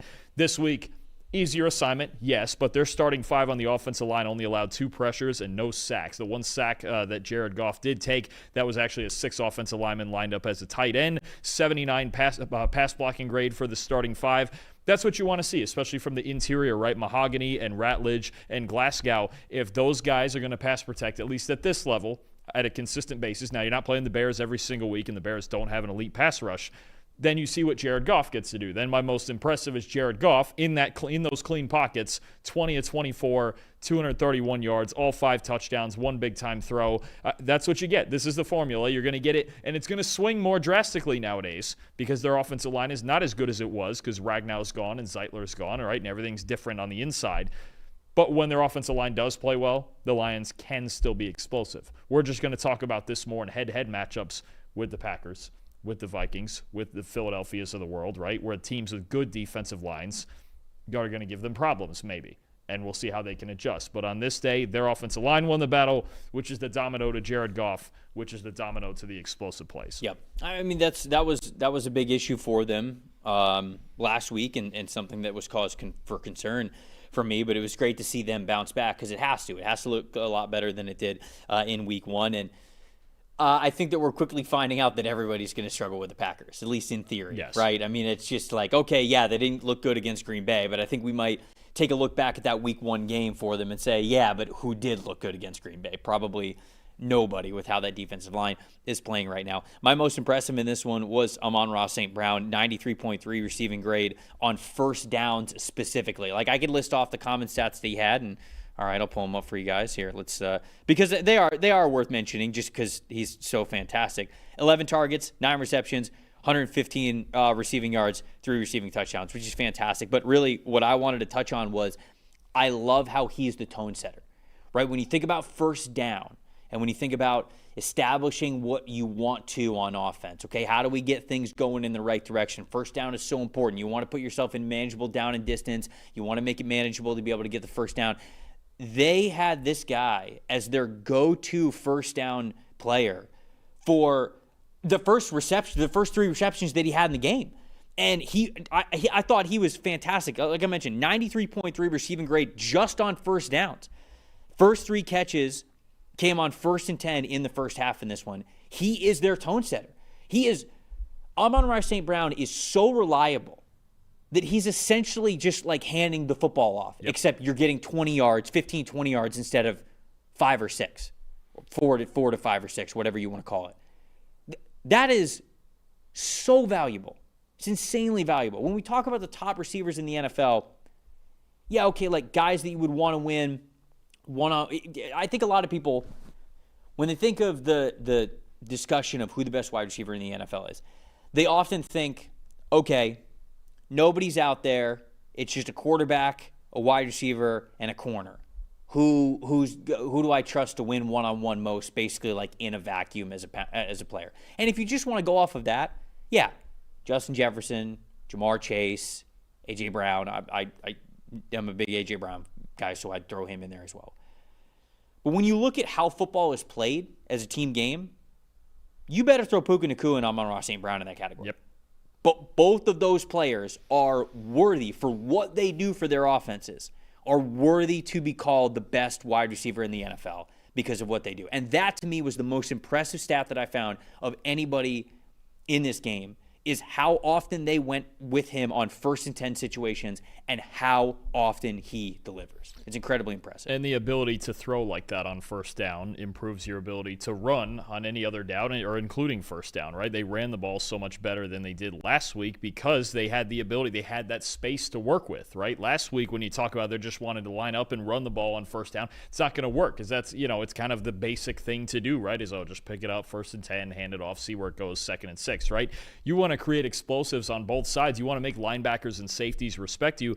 This is how you do it. You use your best players right away, especially in the passing game. And at that point, look, if this team is more so than in years past to set up the run, then so be it. Because you mentioned it, St. Brown's one of the best receivers in football. Jamison Williams is a deep threat. Isaac Tesla is just fantastic. He's going to get more work and make more explosive catches throughout the year. So I think, again, you mentioned earlier in a different game about finding that balance. I think the Lions are just finding that balance right now because they're not going to line up on every 1st and 10 and just run teams over with their offensive line like they used to.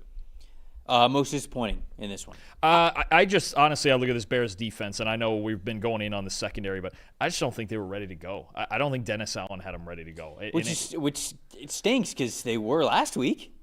Yeah. And McCarthy's got his own issues. We went over that in the Vikings game, but they have McCarthy in hell. Yeah, no, I thought he called. I thought Dennis Allen called a great game last week against Minnesota until the 4th quarter got away from him and Minnesota started running the ball and had more balance. But this week, I just don't think they were ready to roll. I thought the Tremaine Edmonds and the linebackers really struggled to see things. There was defensive ends dipping inside and losing contain. The secondary, especially after Johnson went out, there was a lot of miscommunications on those deep shots. They need to play as a more cohesive unit. And I know Johnson's hurt now, and it makes that a lot harder when your best player is hurt. But they've got to have better communication and just better fundamentals on the back end, or this could happen more often. So people in the chat are like, what are we making of DJ Moore at this point in time? Because DJ Moore, I can't remember what his stat line was like in week 1, but 6 targets, 5 receptions, 46 yards in this game, which is fine. I think people freak out when it's not a lot higher than that, but in the NFL, it is just a tough thing to do. But Rome Odunze in this game, 11 targets, 7 receptions, 128 yards, 2 touchdowns. He was clearly the guy, but I'm not freaking out about DJ Moore yet. I got a different thing to freak out about more than that. Okay. We are 2 games in, and Luther Burden and Colston Loveland have a combined 6 targets. Oh, sure. Combined 6 targets for 14 yards. Would you see Kieran Amagaji, Shamar Turner, and Ozzie Trapillo all inactive? Yeah. I mean, that's 2 second rounders and a third rounder. I mean, within the last 2 years, it's inactive for you. If you're just running out there with Odunze, Moore, and Kmet, this is last year's offense. The entire point of drafting Loveland and Burden, and we saw it in the preseason, but not now, is you're going to use these guys. You're going to mix up. And again, you give up 52 points. The offense at that point doesn't matter a whole lot. But you got to use these guys. They're explosive players. We know how good Colston Loveland is. You took him 10th overall. We know how good Luther Burden, especially in a game you're behind, get him reps. Let's get him out there and get him going. I mean, Luther Burden ran 10 routes in this game. Or no, that was last week, but I'm sure it wasn't much more in this one. He ran 5 routes in this game. Yeah, he had 2 targets, 1 catch for 5 yards. I mean, Colston Loveland had 1 target, 0 catches. I mean, explain to me what Olamide Zaccheaus gives you that Luther Burden doesn't. Explain to me, unless he blocks better. Cole Kmet's a good veteran player. What does Kmet give you in the passing game that Loveland doesn't? So I felt like I saw this in the preseason, that Kmet was going to be their sort of traditional over the middle of the field tight end. He was going to be the guy who was going to block in line for them. So if they ever wanted somebody attached to the line of scrimmage, he was going to be the guy who was out there. But then also just watching the targets and the routes that he was running, he was going to be the seam guy. He was going to be the middle of the field player, and he was going to be the seam guy for them with that tight end duo. And the routes that Colston Loveland was running were very much more, I would say, wide receiver-y. I don't want to say gadgety because I think people think that that's just a negative label on a wide receiver. But it was screens from a wingback alignment, or just quick speed outs or something, or wheel routes up the sideline, whatever it was. He was much more of a sideline type of tight end that was trying to be almost like a sideline mismatch for them than a traditional tight end. So yeah, if everything's working well for you, you can probably get to him or Luther Burden a little bit more. But if you are traditionally playing Cole Kmet or Olamide Zaccheaus or whoever it is more than these guys, then yeah, now we're going to get into a situation where we're 2 weeks in and we go, where are the shiny new toys? Yeah. Where are the two players that you just drafted in this draft to really help us out? Not to mention the other two guys that you drafted in the second round are healthy scratches. So that's just it. That's a tough part for Chicago is you're getting blown out 52-21, and the young guys aren't your playing. your first four picks of the draft aren't doing anything for you. They're not even on the field or they're not even dressed. That's an issue, I think, for this team. Now, none of the four names that I just listed play corner or safety. Oh no, and you got Dak Prescott coming to town next week. So yeah, they got to figure it out before they take on Dak. That's for sure. Yep. Jags and the Bengals. Cincinnati wins this game despite Joe Burrow getting hurt, and looks like Joe Burrow is going to be out until middle of December, if at all this season. You know, if you want to bring him back in the middle of December, obviously if they're in the hunt. But a question of if it's even worth it. Right. At if they're not in the hunt, then obviously he's just going to be shut down for the year with a really bad case of turf toe that he's going to have to surgery on. At least I feel like I've seen conflicting reports. But it feels like he's going to have surgery. Anyways, Bengals do win this one. They're 2-0. Bengals fans feel good about it. I know our producer Eli doesn't feel good about it, but 31-27. Just heard a big note from the other side of the glass.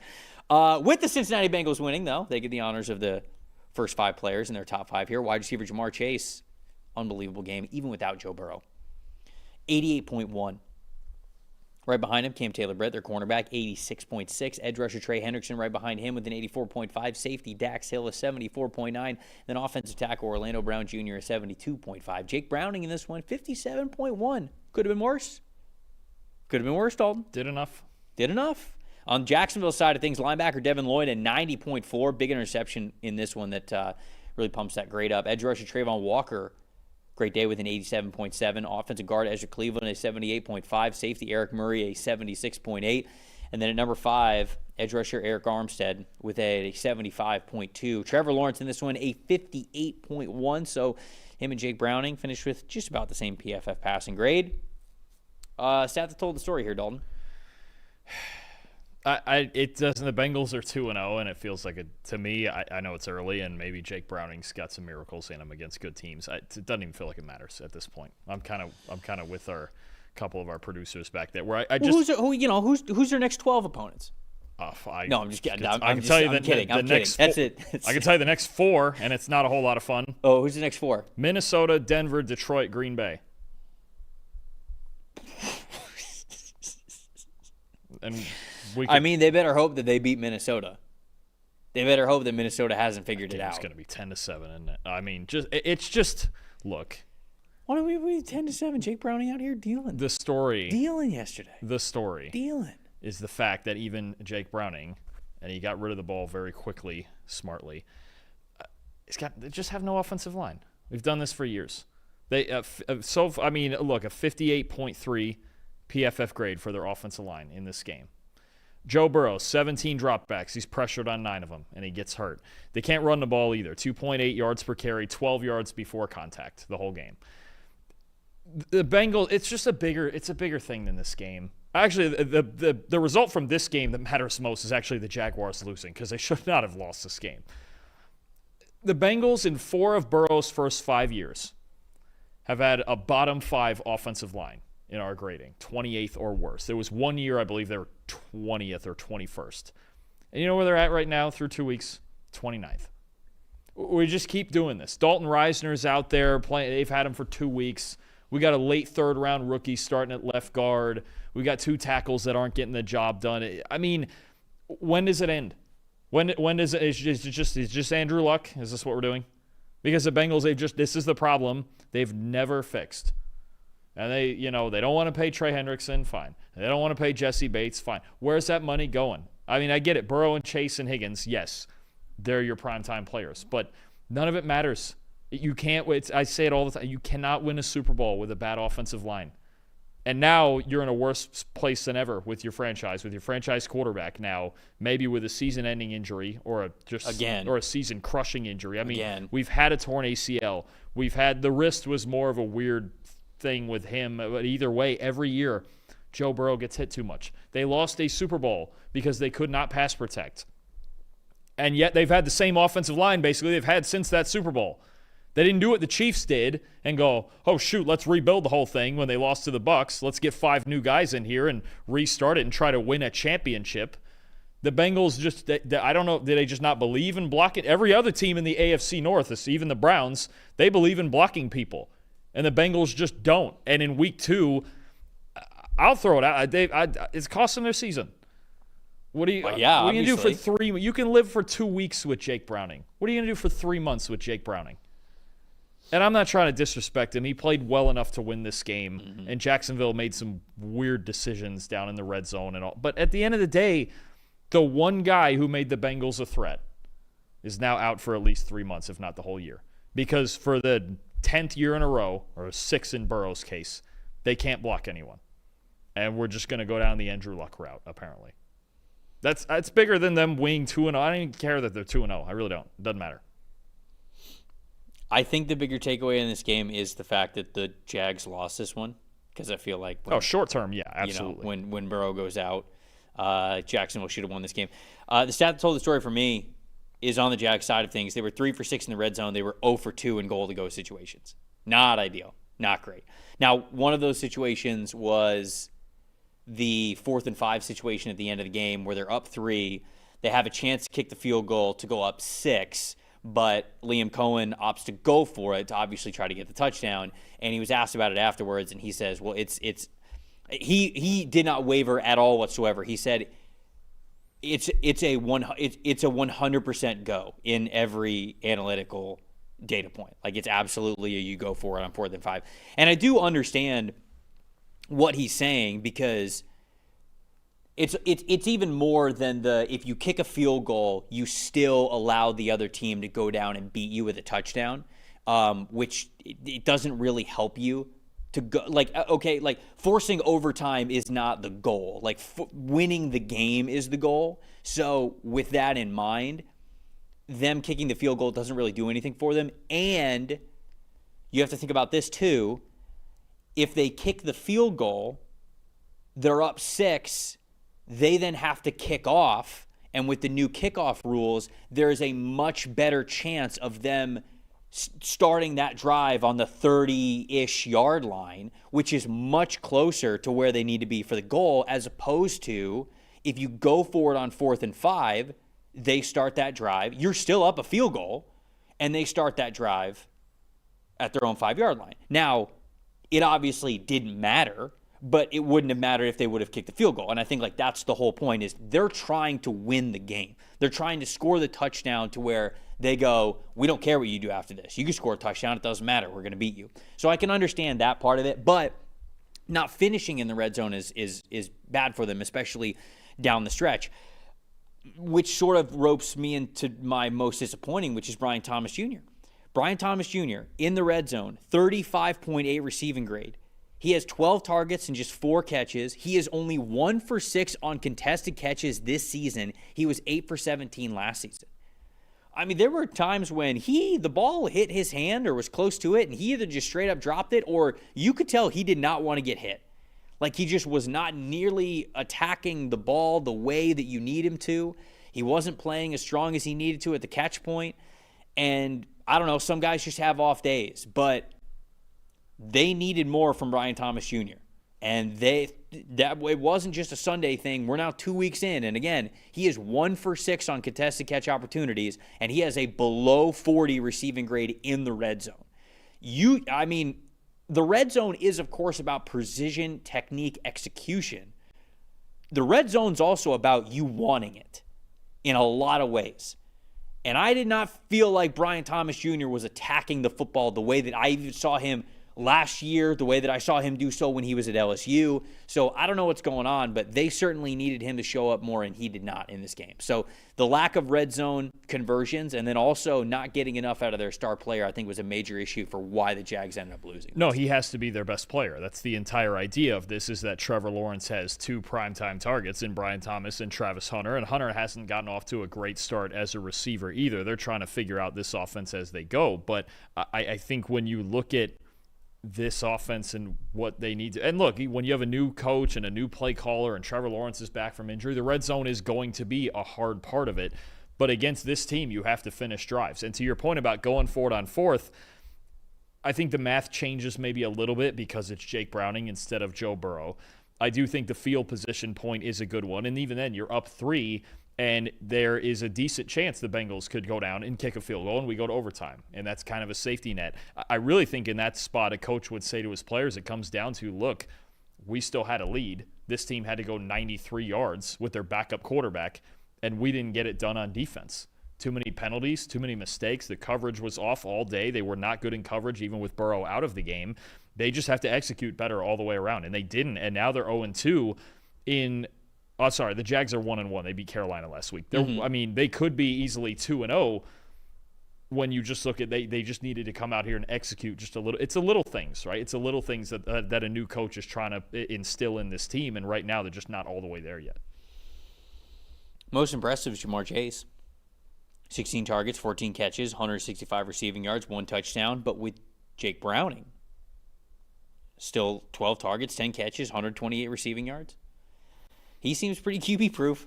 Live and die with your best players. And you've got to be able to do that. Anybody else you want to shout out before we get out of here? No question, their best offensive player is Jamar Chase. No question, their best defensive player is Trey Hendrickson. I mean, it's just going to be – is he going to have this whole contract thing and join the team a week before the season and come out and win Defensive Player of the Year? Is that what we're doing? 82.6 pass rush grade, six pressures. The entire rest of the team had 5. Is that? I mean, it's what we've talked about all offseason. Is he going to? They can't win without it. Is he going to turn around and win Defensive Player of the Year and then get a huge contract? Is that what we're doing? I feel like everyone's already given it to Micah. Like everybody's already just come given on, Trey. Micah. We've never had an FAU player win Defensive Player of the Year. I just think that it's Micah's award to lose at this point. He has so much media hype behind him that even if he's close in the conversation, I think they're going to give it to him. The media hype awards. Hate that. I mean, we're part of it, but, it happens. Yeah, but we're fighting for the truth. Browns and Ravens. FAU legend, Trey Hendrickson. Ravens win this one 41-17. Much closer than that for, I feel like, a good portion of this game. So the Ravens just, broke it wide open. But top 5 graded players that we have here for the Baltimore Ravens. Linebacker Roquan Smith, the very top of the list, with a 91.9. Cornerback Nate Wiggins, an 83.9. Defensive end Odafe Owe with an 80.8.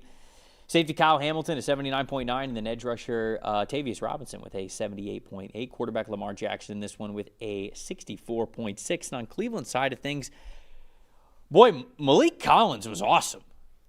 I mean, I went back and because I was like 92.5. That's a really good grade for Malik Collins. He gave Tyler Linderbaum hell. I mean, that was an awesome game from Malik Collins. Shout out to him at the top of this list here for the Cleveland Browns. Linebacker Devin Bush right behind him with a 90.7. Edge rusher Myles Garrett with an 89.6. Safety Grant Delpit an 80.9. Safety Ronnie Hickman with a 73.9. And then Joe Flacco in this one, a 41.4. I'll start with my stat that told the story. Flacco can't throw the ball 45 times. Nope. The Browns aren't going to win if Flacco throws the ball 45 times. And he's done it now, not once, but twice. In week 1, he had 45 pass attempts, and in week 2, he had 45 pass attempts. That is the second most in the NFL, behind only Bryce Young, and the only reason that Bryce Young has more is because the Panthers were down the entire game against the Arizona Cardinals, and especially towards in the second half. They basically barely ran the ball at all, and Bryce just threw it the whole time because they had to, because they were down multiple scores. They're not going to win if Flacco has 45 passing attempts a game. They're absolutely not. Well, he's not only is he not that quarterback anymore, but you normally don't want any quarterback to throw the ball 45 times a game. So they got to figure it out. This first game that they got Quinshon Judkins back, they have to figure out the backfield. They've got to figure out what the mix is between Quinshon Judkins and Dylan Sampson, and you can throw Harold Fannin back there and get him in the mix for backfield carries. Whatever it is, it has to be so much better for the Cleveland Browns. It has to be so much more balanced because right now that is way too skewed towards passing the ball more than a 40-year-old Joe Flacco needs to. So to me, if you would have just showed me that Flacco's thrown the ball 45 times, I'd have told you they lost the game. Of course. I mean, it's just this is the exact reason we projected the Browns to have maybe the worst offense in football. It's this right. Their defense is good enough to win games. Actually, considering you would think their defense played some awful game because they gave up 34 points on their side, and then there was the Roquan Smith fumble return. Their defense did not play that bad in this game. They really didn't. This is more about, look, sometimes a good team walks into a stadium and beats the crap out of a bad team. Sometimes a good team walks into a stadium and they just are playing a bad team, and they let the bad team beat themselves. Because that's really not that the Ravens didn't play well, but it actually wasn't their best football game, and it didn't even need to be. Look at the Browns. A block punt leads to a Ravens touchdown. Flacco interception, scrambling to his right, an interception leads to a Ravens touchdown. Fumble leads to a Ravens touchdown. Directly, Roquan Smith scored the touchdown. Turnover on downs late in the game. 4 of the 6 scoring drives for the Ravens started in Browns territory. I mean, at a certain point, you're just handing a good team a football game from there. And that's all it comes down to. Again, sometimes you just beat on the bad teams, and sometimes the bad teams beat themselves. And to your point about the offense, what are their answers? I mean, their defense, it's funny because somebody, our producer Tyler, asked me, he's like, are the Browns winning a game? And I go, I think their defense is good enough to win a couple of games. Absolutely. The way their defense has played through 2 weeks, despite the scores, or this score especially, they're good enough to win games. Yeah. But you have Joe Flacco and 2 rookie running backs and who knows what, and your offensive line is all 30-plus years old. Yeah. It's what it's going to look like offensively. Mm-hmm. I think this is just kind of reality for the Browns more than anything. It's the same thing as last year. If they were going to win a game, it would have been last week. That'd be Yeah. And they should have won last week. Yeah. Honestly. I mean, that's a game where you go, 19-17, that's our ball game. This game gets out of hand into the 20. I don't expect the Browns to win a game in the 20s. And that's not even high. Now you're talking about the Ravens got to 41. It's not going to happen. Tez Walker, he's the new Will Fuller. Oh, all right. Fantasy football players in the, what was it, the 2013 era will remember Will Fuller as the guy that you would start in fantasy simply because he was good for a touchdown every single week. Tez Walker has 3 career receptions. 2 of them came in this game. 2 of them were touchdowns. All 3 of them in his career are touchdowns. The perfect career. The perfect career. Some are calling it the perfect career. If you score a touchdown every catch of your career. Yeah. Some are calling it the perfect career. You just got to catch more balls at that point. Right. Yeah. So obviously very impressive by him. Very impressive by DeAndre Hopkins as well, getting in the end zone, get another touchdown catch here. Most disappointing, I'll agree with you on this one. The Ravens' run game was just really disappointing in this game. I did not expect Derrick Henry to struggle this much, but more than Derrick Henry, I didn't expect for the Ravens' offensive line to struggle this much. Now, the Browns' defensive line, like you mentioned, that would be a reason why the Browns are going to win football games. I talked about how good Malik Collins was. Mason Graham's still figuring it out, but he's still a good presence for them. Myles Garrett's an alien. They've got good linebacker play right now. It's a pretty good defensive line for the Cleveland Browns. The Ravens' offensive line did not play well in this game. They got beat up. No, they got whooped in this game. This Browns defensive line. And Isaiah McGuire, too, is a name I keep throwing out there. That's a good football player, too. No, this Browns front 7, look, you might beat the Browns, but you're going to have to earn it. Because if you mess around, this front 7 can take the game over. You're right. The Ravens' O-line wasn't great. Didn't feel great to have Derrick Henry in fantasy this week. Not going to lie to you. Didn't feel great. I have him in 3 leagues, so yeah. My guy Joe in Chicago is bragging about beating me this week, and it was basically solely because Derrick Henry had, 20 yards? Feels rough. Even going into 2 Monday night games, I'm already out of it for the week. Feels bad. Tough. Had a pretty good week otherwise, but Derrick Henry against the Browns, tough day. Feels bad. There's not a single Browns defender that had a run defense grade below 62, by the way. This is a team effort. Oh, yeah. This wasn't just, the defensive line played well. Not a single Browns defender had a run defense. Because I went back and I was like, how did they do this to the Ravens? And I'll tell you what. Of course, it's them playing really well up front. But there are even plays where the Ravens block up the front 7 pretty well.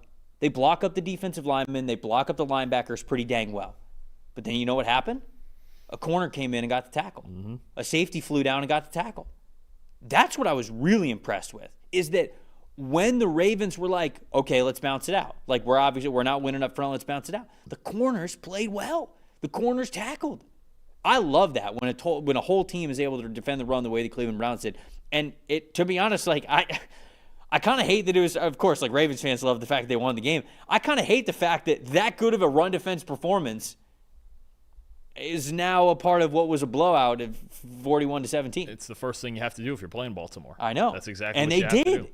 What's the first thing everybody does is we've got to defend the run. And they absolutely defended the run, but it just goes back to the bigger picture of the Browns. They don't have the offense to be able to capitalize on having a good defense. Oh, no. The Browns are going to beat one or two teams this year, and they did it with the Ravens last year, that you absolutely feel like they shouldn't beat. And some people think they shouldn't beat anybody. But they're going to beat a couple of teams this year that you don't think they should beat. And people are going to go, well, how? How did this happen? Or, well, they still have Myles Garrett and those guys on defense, and Jim Schwartz is calling a pretty good game. Their defense, considering they gave up, again, 34 points, they did not play bad this week. It's just their offense is what it is. Most impressive? Most disappointing? Most impressive, Roquan Smith. He was flying all over the place. 84.2 run defense grade, 90 coverage grade, return to fumble for a touchdown. Just did everything. 2 pressures. Actually, one of those pressures on Flacco forced the Nate Wiggins interception. Roquan Smith was great. And again, the Ravens just didn't run the ball great in this game. They're going to do it, obviously, better in future weeks. But a bit of a struggle on the offensive line, like you mentioned. The Rams and the Titans. The Rams win this game 33-19. Let's take a look at the top 5 graded players that we had for the Los Angeles Rams here. Edge rusher Byron Young, another 2 sacks in this one, 90.0 overall PFF grade. Tight end Davis Allen with an 89.4. Cornerback Quentin Lake with an 89.3. Wide receiver Devontae Adams an 82.2, and then wide receiver Puka Nacua an 81.6. Matthew Stafford, great start to the season for Matthew Stafford, a 78.5. He's one of the highest graded quarterbacks that we have in the NFL so far through 2 weeks. And then on Tennessee side of things, safety Xavier Woods with an 85.1. Rookie wide receiver Alec Iomaner with a 73.5. Offensive tackle Dan Moore Jr. a 70.5. Defensive tackle Jeffrey Simmons a 70.0. And then cornerback Roger McCreary with a 67.2. Quarterback Cam Ward in this one, a 68.5, including one of the craziest, insane, no, oh my gosh, yes, touchdowns you're ever going to see with the, do I call that a goal line fade? Do I call that a goal line fade now? Goal line fade away?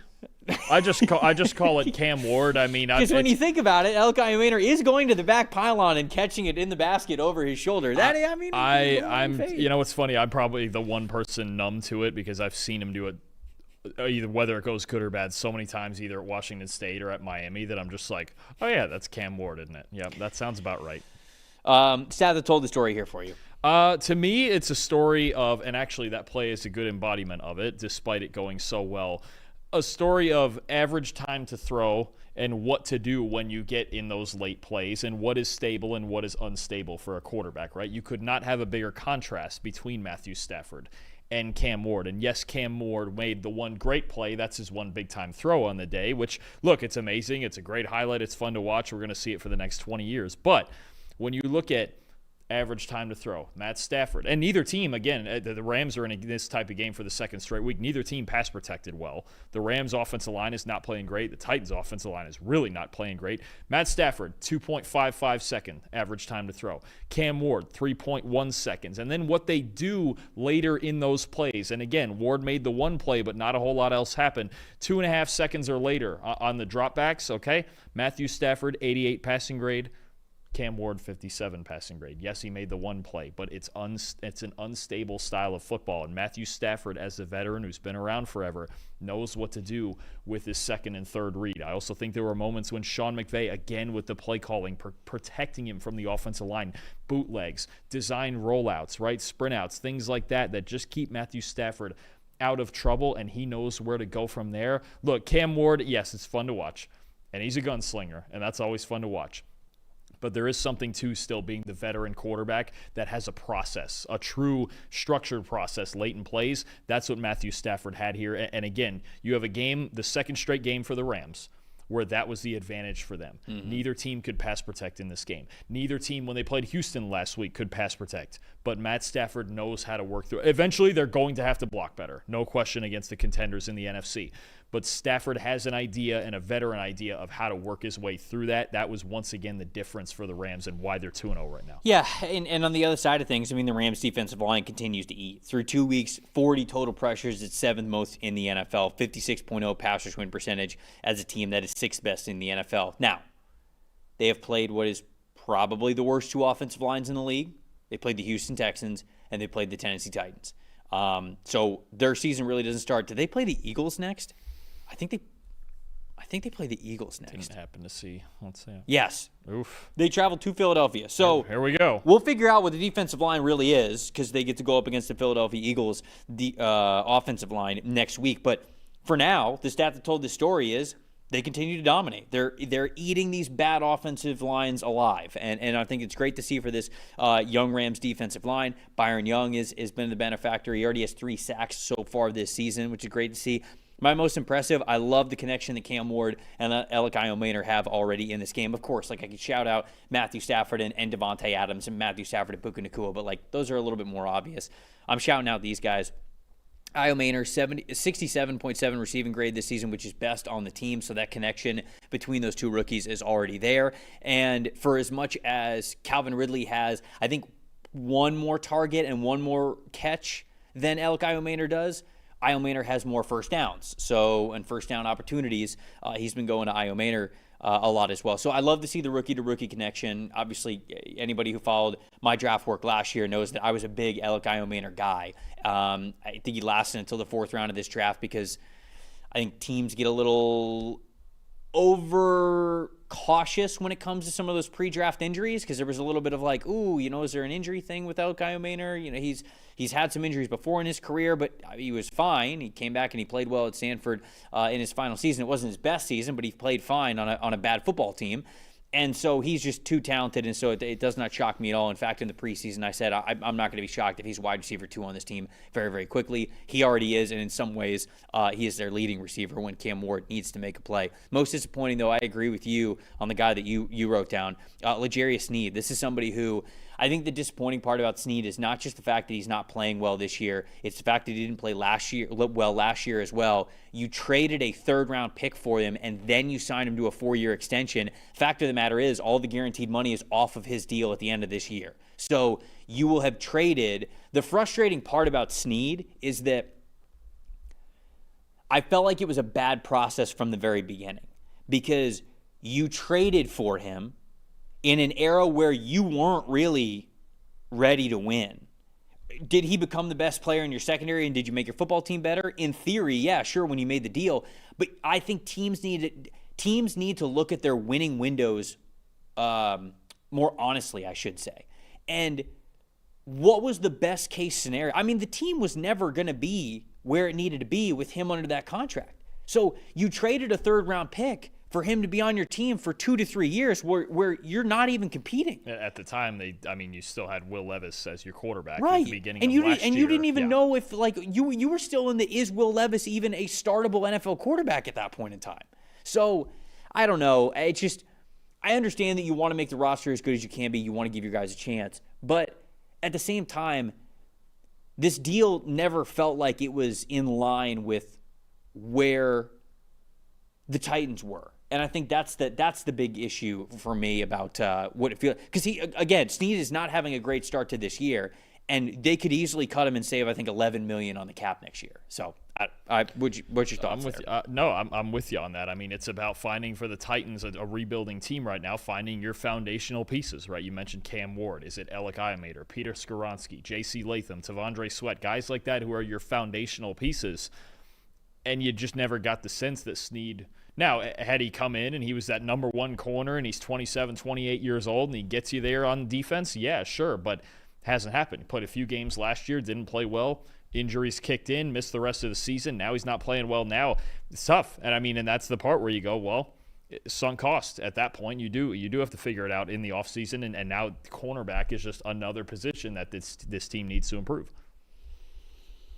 Anything else on this one before we move on? Just want to point out Devontae Adams. I know you love some Puka Nacua, but don't forget about Devontae Adams now at a 100-yard game, 4 explosive catches. He can win those one-on-one battles still. And we talk about Snead getting burned in this game. It was Devontae Adams who was the one burning him. By the way, J.J. McCarthy has not a high ankle sprain, but just an ankle sprain, and will miss the game next week. We've got this like a ton of injury news that just dropped. Yeah. We've been on. I mean, the Panthers. We'll get to that in a second. But did you see Robert Hunt and Austin Corbett? That's a mess. Torn biceps and torn MCL. I believe Aaron Jones might be out for Minnesota as well. Jaden Daniels has a sprained knee. Yeah, I did see that. Alex Highsmith has a high ankle. I mean, it's just. There's a lot of Cooper Beebe we mentioned earlier. There's a lot of injury news flying around right now. We'll obviously cover all of that when we preview the games on Wednesday. So if we have already talked about the team where some injuries dropped, I mean, we will get to that on Wednesday. Make sure you guys don't miss that.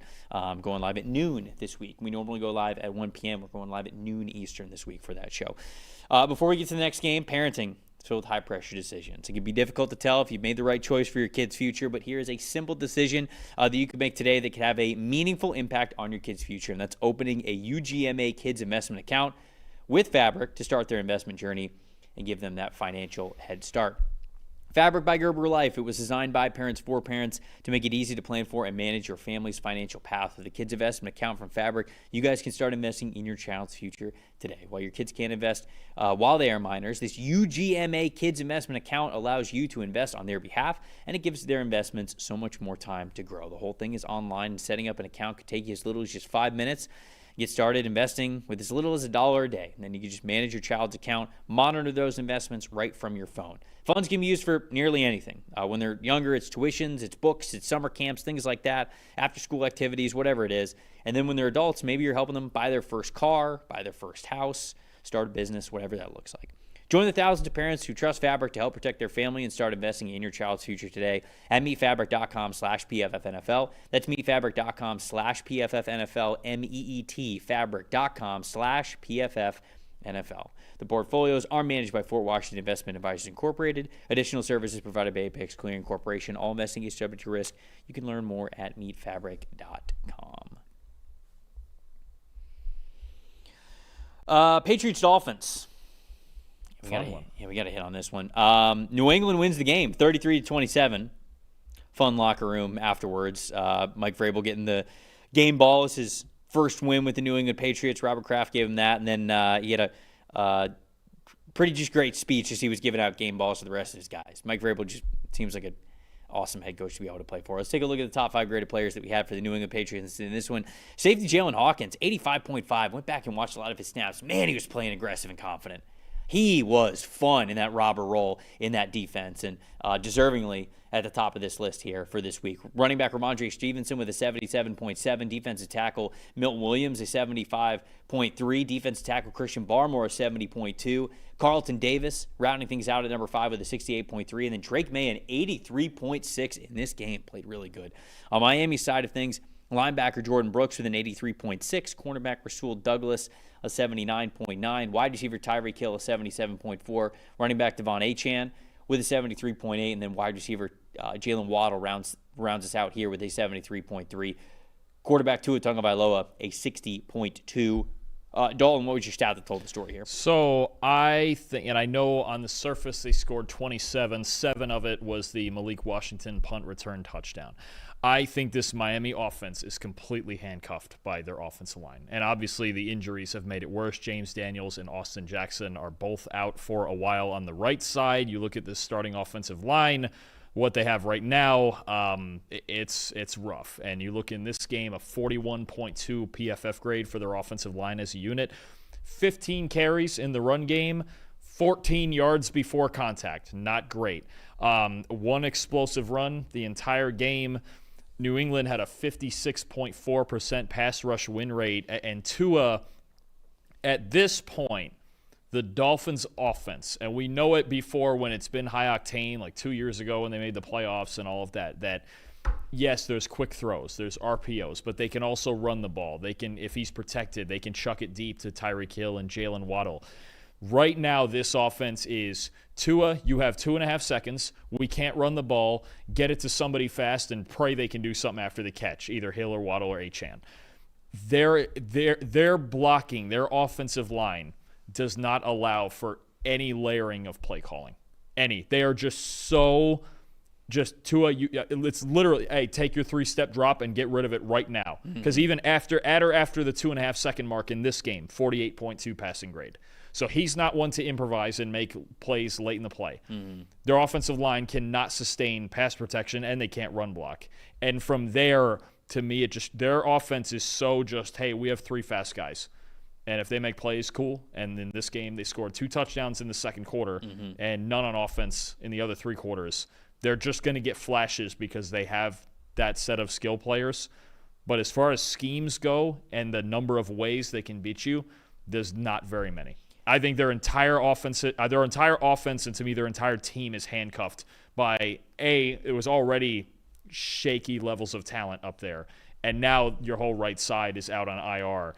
It's not good. They can't block anybody. They just can't. Yeah.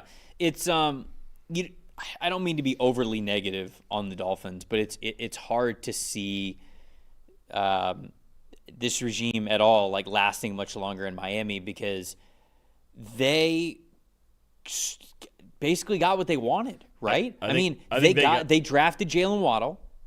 They traded for Tyreek Hill. They traded or signed for him. I think they traded for him, right? They traded for Tyreek Hill.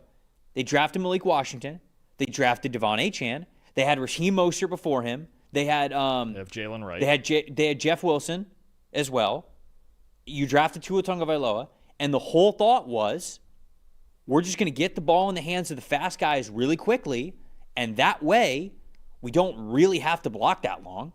It was basically like, you remember when we had the argument of like what's more important, like coverage or pass rush, and there was sort of that debate that was there.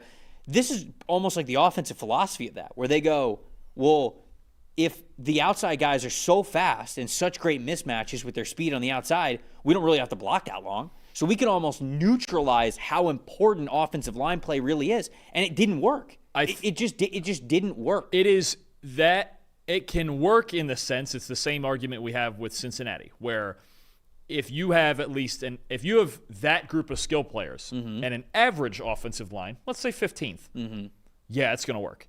It'll work. That's fair. But If you are like offensive line too right, much. If you are like the Bengals and Dolphins and you're a bottom 5 offensive line, it won't work. It can't work because you again any scenario either way where you only have one way to beat people, you're not winning.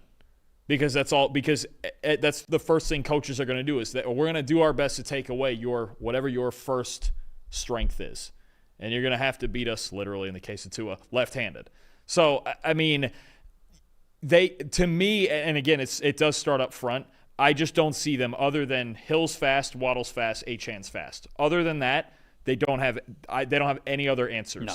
And that's why I think that the regime is got to be done because I think they were given the ability to try this. And even for a couple of years, it worked a little bit. But as the offensive line has gotten worse and they have not been able to invest the right resources or pick the right players to where they can really recoup that offensive line pretty quickly, then I think when Teron Armstead was out of this lineup, they were a complete mess. And obviously, he retires, which, we're a little bit thankful for now because now he's a part of our show on Wednesdays, and he's phenomenal. If you guys haven't heard him yet, that's a big reason why you got to tune in on Wednesdays because he's great previewing the trenches. But they got a good look of what it was like when he wasn't out there, and they just did not do enough to fix it. And so now I do agree with you. I think that you are correct. If you have a mid-tier offensive line, I think what they're doing can work, and it did for a little bit early in Mike McDaniel's tenure, and then it's just like. They're pushing the envelope of what they can get away with on the offensive line, and now it's bad. Robert Hunt left, and you had Connor Williams playing really well, and he left and then retired. Now Aaron Brewer is a decent system fit, but he's always struggled in pass protection, right? The left guard spot's been a problem forever with them, right? I mean, it's just these those one-at-a-time moves, they add up. And then you get a couple injuries on the right side. I mean, and this is the thing, too. You've got a second-year guy starting at left tackle, a rookie starting at left guard, a guy off a torn Achilles starting at right guard. It's a problem. I mean, and obviously, look, injuries to your offensive line are never good, and most teams have to deal with them at some point in the year. But this team couldn't afford it, right? And it's handcuffing their entire offense, I think. And now, I think as far as the big picture, personally, I think they have 2 weeks. I think they got this Bills game, and I believe they go back home to play the Jets in Week 4. And if they lose it's basically the Jets game then. Pretty much. If they lose all 3 weeks in a row to all 3 division opponents, that might be it. Yeah, you might be right. On the other side of things, Pat's offense looked awesome. Yeah. I mean, Drake May looked very efficient. I think the offense overall looked very efficient. 5 of their 7 non-end-of-half drives, so, like kneel downs at the end of the second quarter and at the end of the fourth quarter, ended in points. And that's obviously what you want to see. Their first 3 drives of this game had over 10 plays in each of them and 17 total points. That's phenomenal. I mean, you couldn't ask for a better start for this offense. And it's one where when we talk about Drake May and the ceiling that he has as a quarterback, I don't know if we really picture Drake May as like, yeah, he's going to be efficient right out of the gate. Like, we're getting 3 great drives out of Drake May. Boom, boom, boom. It's more of, okay, let's start out the game hot, script the first play, or script the first drive, hopefully get a touchdown out of it, but at least get some sort of points. And then, all right, we might be a little bit of up and down for the rest of the half, but we know that we've got a talent to be able to get us points somewhere else. For them to start 3 straight drives, touchdown, field goal, that is obviously when this Patriots offense gets really dangerous. And so it was the efficiency of how the Patriots started this game that ended up being a major reason why they were on top when the scoreboard hit 0. No, I thought he looked a lot more comfortable than he did last week. I thought the second half of last week he started to get a little bit uncomfortable as the Raiders started moving things around on him. I thought he was comfortable all the way through this week. He was calm and cool in the pocket. And for a game that he started and finished, this was actually the highest graded game of his career. He had one game higher last year against the Jets, but he got hurt, I think, in the second quarter. That was the game where he got the concussion running the ball. No, he looked comfortable. There's him, and I was really impressed with Ramondre Stevenson. And look, since the preseason, we've talked so much. The word and all throughout New England, Boston, wherever, has been Travion. It's all about Travion Henderson, right? Stevenson is sitting there like, hey, I'm still here. You haven't traded me yet, and I'm still here, and I'm still the veteran guy in this backfield. Props to him. 54 rushing yards. 55 of them after contact, right? The Patriots still aren't run blocking that well. 3 missed tackles forced as a runner, 3 missed tackles forced as a receiver. The big play with him wheeling down the sideline and making that catch on what was Drake May's best throw of the day. I got to be honest, I didn't think Stevenson had that in him. Because he's never been used as a receiver like that, especially that was a fully outstretched catch as well. Yeah. I mean, beautiful. I wonder that's got to be probably the best catch we've ever seen him make, right? We're used to, if somebody was going to run a route like that on this team, I figured it'd be Travion Henderson, but Ramondre Stevenson for at least one day being kind of the engine of this offense, and all 3 backs had good days. Henderson had a couple of nice touches. Antonio Gibson ran the kickoff back for a touchdown right after Miami had the punt return touchdown from Malik Washington. So I think overall for New England offensively, it was just a really good day in a positive direction. I loved this with the New England Patriots. I knew that we were going to talk about Drake May. I knew that we were going to focus on him and sort of what they did on offense because it's flashy and he's the young franchise quarterback and everything. This Pats pass rush was quite literally the most impressive part of their win. They had 4 sacks. They had 14 pressures. 6 players on the team at a passer's win percentage above 14%. And Dalton, they didn't have to blitz to do it. No sacks came on the blitz this week, and they blitzed just 4 total times in the game, least in the NFL in week 2. This is a team that was down Christian Gonzalez, right? And we talked about that in week 1, how much of an issue that was going to be and how poorly they played in coverage in week 1 against the Raiders, who torched them. What was the final stat line for Geno? Geno had 362 passing yards against them because they just could not cover without Christian Gonzalez. And in this game, I wondered if they were going to say, okay, well, we got to pressure a lot because we're not getting home fast enough. So if we pressure a little bit more, maybe that'll help out our coverage. Instead, they said, you know what? We're going to lead these guys back here. Make Tua hold the football. We're going to make Tua hold the football. But they made Tua hold the football, not just from having a lot of players in coverage, but getting home with 4, not having to rush. That's why you sign Milton Williams. That's why you sign Harold Landry, who, like, Harold Landry had the lowest pass rush grade of any of these guys, but his sack that he had was sick. It was a great sack around the outside shoulder of the right tackle for Miami. So it just all came together for New England. And for as much as the offense was great and Drake was great, that was the most impressive part to me. We already knew that Drake could be good at football.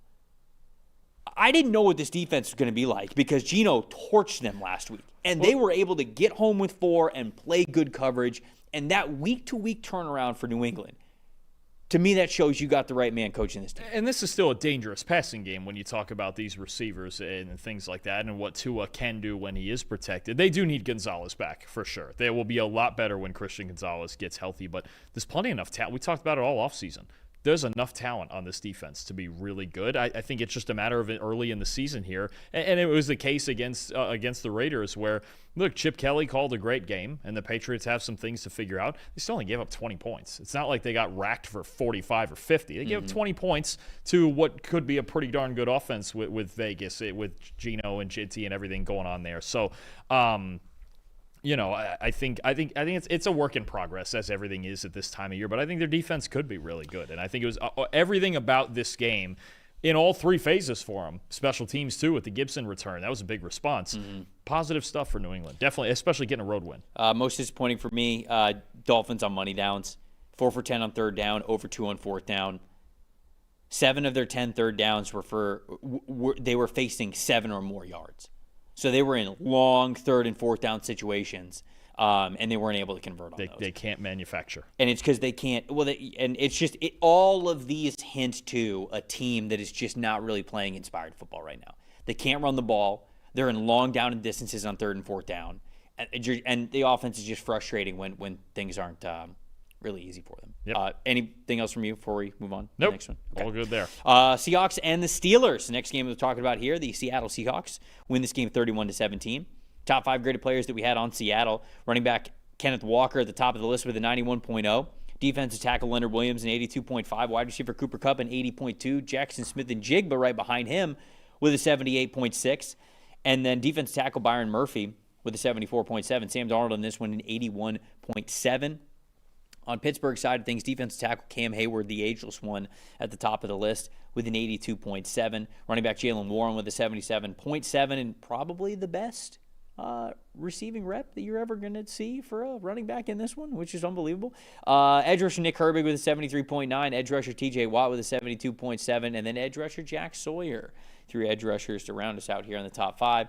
Sawyer got a 71.4. Quarterback Aaron Rodgers in this one, 62.3. Dalton Statham told the story. Trev, I'm going to pose a question to you. When you look at this Steelers offense, what would you be afraid of? Just if you're playing against them, if you're playing defense again, what would you be afraid of? Metcalf. My answer would be nothing. You wouldn't be afraid of DK Metcalf? Not really, no. You say it to his face. Not the way. Well, you say it to his face. I'm not going to fight the guy. Well, calm down. I mean, tell him you wouldn't be afraid of him. Nothing. I really. He's going to show up to your boxing class. I'm going to set it up. I'm not going to tell you about it. You're going to walk in, and he's just going to be there. He's going to be ready. Listen, it's nothing against him. It's the entire offense. And honestly, I'd be more afraid of Metcalf if Aaron Rodgers could throw the ball downfield anymore. He had that sick throw. He had the one to Freiermuth. He had the one, right? Was it to Freiermuth? Yes, and that he dropped. Yeah, it was one of his 2 big-time throws, but on a consistent basis, it's just not there. There's nothing on this Steelers offense. They had 1 explosive play in the first 3 quarters of this game. 1. And you got to. They just and look, we got questioned heavily for Rodgers and his grade that he got last week against the Jets, despite all the touchdowns and all the Steelers winning. He didn't do anything. And this looked about the same. This 2 for 8. He looked better in this game that they lost.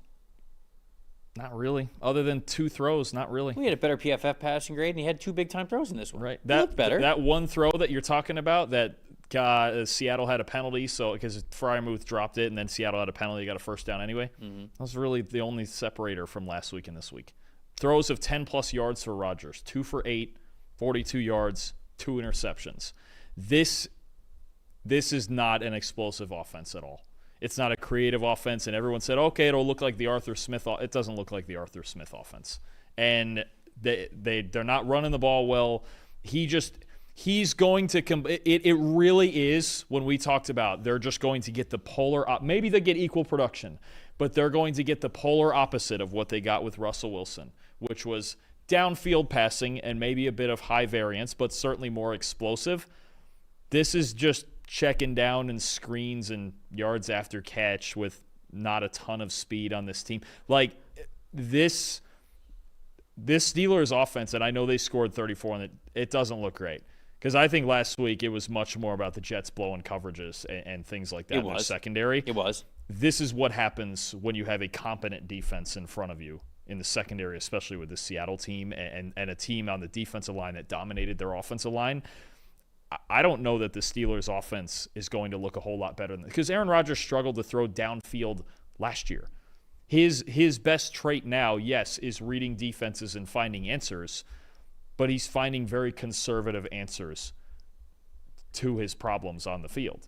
This is not an aggressive offense. I don't think it's a particularly creative offense. And I've got most disappointing. I could probably put down 3 or 4 different things, but all offseason I've said the offensive tackles. Broderick Jones, his technique is so strange. He won't put his hands up. Broderick Jones and Troy Fautanu, 47.9 and 50.1 in this game. They don't have the pass protection on the edges to throw the ball downfield.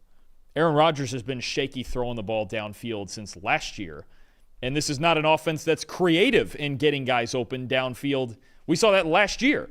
It was just, hey, if they're pressing, just throw the 9 to Pickens. Right. We're not getting that now with Rodgers, and even if we do, that's what it looked like with the Jets last year, and they went 5-12. I'm not saying the Steelers are going 5-12 because their defense should be better than it's been the first 2 weeks, and it's not been good. But I don't think there's anything about this offense that scares me at all with Pittsburgh. Yeah, that's where I'm at with my stat that told the story. It's the Steelers' run defense right now. 57.7 run defense grade in this past game. 59.0 run defense grade this season. That's 24th in the NFL. Specifically, Keanu Benton was getting beat up in the middle. I was watching a lot of those Kenneth Walker runs, which he's my most impressive. 13 carries, 105 rushing yards, 8.1 yards per carry average, and a 90.9 rushing grade. I was watching a lot of those carries, and Keanu Benton was not faring well against any sort of, I will say, like, lateral block or combo block. That's a problem against the Seahawks. Yeah, and originally, like, in the early portions of the game, the Seahawks were a lot of mid and outside zone. And Walker, whoever was getting the ball, was finding some cutback lanes and having some success there. But as the game went on, I think this was more in the second half, they started to run a little bit more like inside zone, a little bit more power stuff, getting some combo blocks in the middle. And Benton kept getting walked off the ball, man. And it was leading to way too many easy runs for the Seahawks team. And so the run defense has to be a lot better. You talked about in week 1 how, who did the Steelers play? The Jets. The Jets. Yeah, the Jets. The Jets were like running away from T.J. Watt's side of the ball, yep. And then it was reported that the Steelers sort of like had like a meeting as a team, like to talk about run defense and be better and have more pride in that. And I thought that they were better this week as a whole, but they just still allowed the Seahawks the opportunity to be able to run at a much more efficient clip than any defense would want them to. So that's the part that told the story for me is Rodgers being who he is at this point in his career, even with a couple of nice throws, that's no surprise to me. What's a surprise to me is that being gashed in run defense the way that they have over the last 2 weeks. So if that doesn't get fixed, then I don't know if this team finishes above 500 for the first time in Mike Tomlin's tenure. Yeah, I mean, 2 weeks in a row now, despite being 1-1 and the record being what it is. They would, if not for Chris Boswell and a 60-yard field goal, they would be 0-2. And B, they have been the less physical team on the field 2 weeks in a row. And even in losses, you almost never say that about the Steelers. That's what the Jets were way more physical than them last week up front. The Seahawks went into Pittsburgh and were way more physical than the Steelers up front. This is a problem, and it's a problem on both sides of the ball. Again, I've been concerned about the offensive line in this tackle situation, and now if the defensive line and there's some sort of tell in their defense, and if that's just Watt and Highsmith lining up on the same sides every time, whatever, but they've got to be more physical because the idea is, okay, Aaron Rodgers at this point is game manager-ish, right? I know it's used as an insult, but that's kind of what he is at this point, right? He's the veteran. He can manage things. But the entire idea was that they had an elite defense, a top 5 defense, and they've looked nothing like that through 2 weeks. They're not a top 5 defense for sure. Remember I talked about J.J. McCarthy, the pressure-to-sack ratio? Yep. 50%. It's really bad. You're not going to win with that. Rodgers' pressure to sack ratio is 44.4% 2 games in. That's 4th worst in the league. I think the only quarterbacks that are worse are McCarthy, Justin Fields, and Kyler Murray, surprisingly enough. Yeah. I mean, I know he hangs onto the ball a lot, but I'm still surprised that he's at like 50%. So 44.4% pressure to sack ratio with Rodgers. I mean, that's an issue when your 2 offensive tackles aren't playing very well. And I mentioned how, I'm a little bit worried about Broderick Jones at this point because to me it's not a talent thing or a movement ability, an athletic ability with Broderick Jones. His technique is just all over the place. I mean, there are reps where, I mean, he's not even putting his hands up. He's kick sliding, but his hands are down here by his hips, and you can almost like see the defensive lineman go, "Oh, okay," and they just speed the power just straight into his chest. And there are times when he can bounce off of it and kind of like anchor pretty well, but it's like, dude, you got to get your hands up here. When you're kick sliding, your hands got to be here. You got to protect your chest. So he's got to get better at that, or we're just not going to see those numbers get much better. Most impressive before we move on?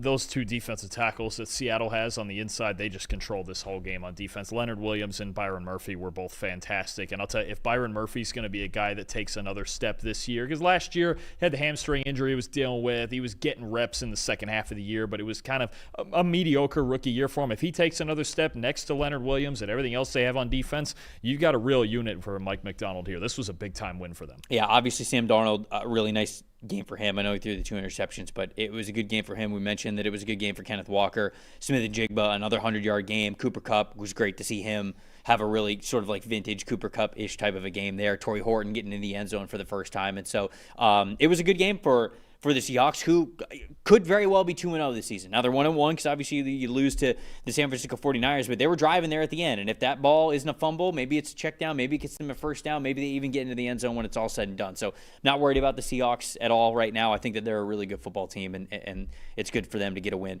in Pittsburgh. All right, we got 2 more games from the Sunday slate, and then we're going to talk about the Thursday night football game as well. Honestly, these 2 games that we have left, we kind of like saved the best for last. These are the games that I wanted to talk about the most, and we'll start with the Colts and the Broncos. The Colts end up winning this game 29-28, winning by 1, taking down the Broncos. The top 5 graded players that we have for the Indianapolis Colts: safety Nick Cross at the very top of the list with an 87.5. Wide receiver Josh Downs a 79.2. Safety Cam Bynum a 76.8. Running back Jonathan Taylor, he's back, baby. He's back. Jonathan Taylor's back. 73.3, and then cornerback Mekhi Blackman with a 72.6. Daniel Jones, Indiana Jones, Vanilla Vic, Danny Dimes, whatever you want to call him, 79.6, 2-0. Dalton, they're calling it the perfect season. They are calling it the perfect season. They've yet to punt the football. I forget who the Colts punter is, but he's about to be out of a job. I believe it's Rigoberto Sanchez, who has the best job in sports right now. He does. He's cashing checks. He's getting paid to He's showing up, hasn't even had to walk out onto the field. He's getting paid to do less than us right now. For a second of game time. You love to see that. That's tough to do. On Denver's side of things, defensive tackle Zach Allen at the top of the list with a 79.6. Edge rusher DeAndre Tillman with a 78.3. Wide receiver Troy Franklin. Boy, that connection between him and Nix, pretty good so far this season. 76.7. Offensive tackle Garrett Bowles, a 75.4. Safety Talanoa Hufanga with a 70.1. And then Bo Nix, still the gunslinger, still the outlaw. Hasn't been good through 2 weeks. 48.6. Dalton, obviously, this game is kind of wacky down the stretch. You know, you had a Nix interception where it felt like all they really had to do was sort of like run the ball and keep themselves into field goal range. And they ended up, Nix threw an interception because as he was throwing the football, it bounced off of it grazed a defensive lineman's hand, so it sailed on him a little bit, so they get that interception, so they're not able to score points there. They end up getting the ball back. They get into field goal range. It's well within Will Lutz's field goal range. He misses it right off the upright. The Colts get the ball. They march down the field. They get into field goal range. I don't know if I agree with how Shane Steichen went about it, but they run the ball a couple of times, don't really help themselves out there, attempt a 60-yard field goal. It's missed, but a penalty kicks them up another 15 yards, and then they kick it. They end up winning this football game. They are 2-0. Daniel Jones, the MVP journey for him continues here, and they're calling it the perfect season, Dalton. They sure are. They sure are. Sad to tell the story. What do you go on the Denver side of this, because I could talk about Daniel Jones and the perfect season all day. I'm not going to do it. Not today. Next week. Why am I the one who's talking about Daniel Jones? I have as my sad to tell the story Daniel Jones. Because I already stole a different subject. Okay. On the whole sequence of the interception, and it was not a great throw, and then the missed field goal, and then Shane Steichen, I didn't love the play calling because settling for a 60-yarder, unless you have Brandon Aubrey, is risky. And then you get the penalty. You had a moment on the drive before for Denver where, what is it, J.K. Dobbins got a delay of game penalty for spiking the ball, and then there was another penalty, and they were in 1st and 25 because they could have scored a touchdown to put the game away, and it never happened, and then they missed the field goal. Okay. Trev, I told you last week, I did not like the way this Broncos team, especially the offense, was playing. Undisciplined habits bring undisciplined results, and that's what they got out of this, and this includes even 60-yard field goal. Don't touch the long snapper. Don't touch him. There's no reason to. You're not supposed to, especially when his head is down. They'll call it. Don't think they just won't call it. I'll disagree with you. They blew it. There's a whole slew of ways the Broncos blew this game relating to a lack of discipline. And then I look at Bo Nix being their lowest graded player on offense. Mm-hmm. I told you I didn't like the way he played last week. Mm-hmm. And I don't like the way he played in this game. First 3 drives, everything was great. Okay, if you're going to get outlaw Bo Nix, high variance Bo Nix, okay, this is what you're going to get. His first 3 drives, spectacular. 88.3 passing grade, 8 and 9, 100 yards, 2 touchdowns, 2 big-time throws, and coming with the outlaw there, 11-yard average depth of target. We're slinging it downfield, right? And you're feeling like a quarter and a half into this. You're feeling really right about the debate we had last week. Then I get to the rest of the game beyond the first 3 drives. 29.9 passing grade. The interception, 3.2-yard average depth of target.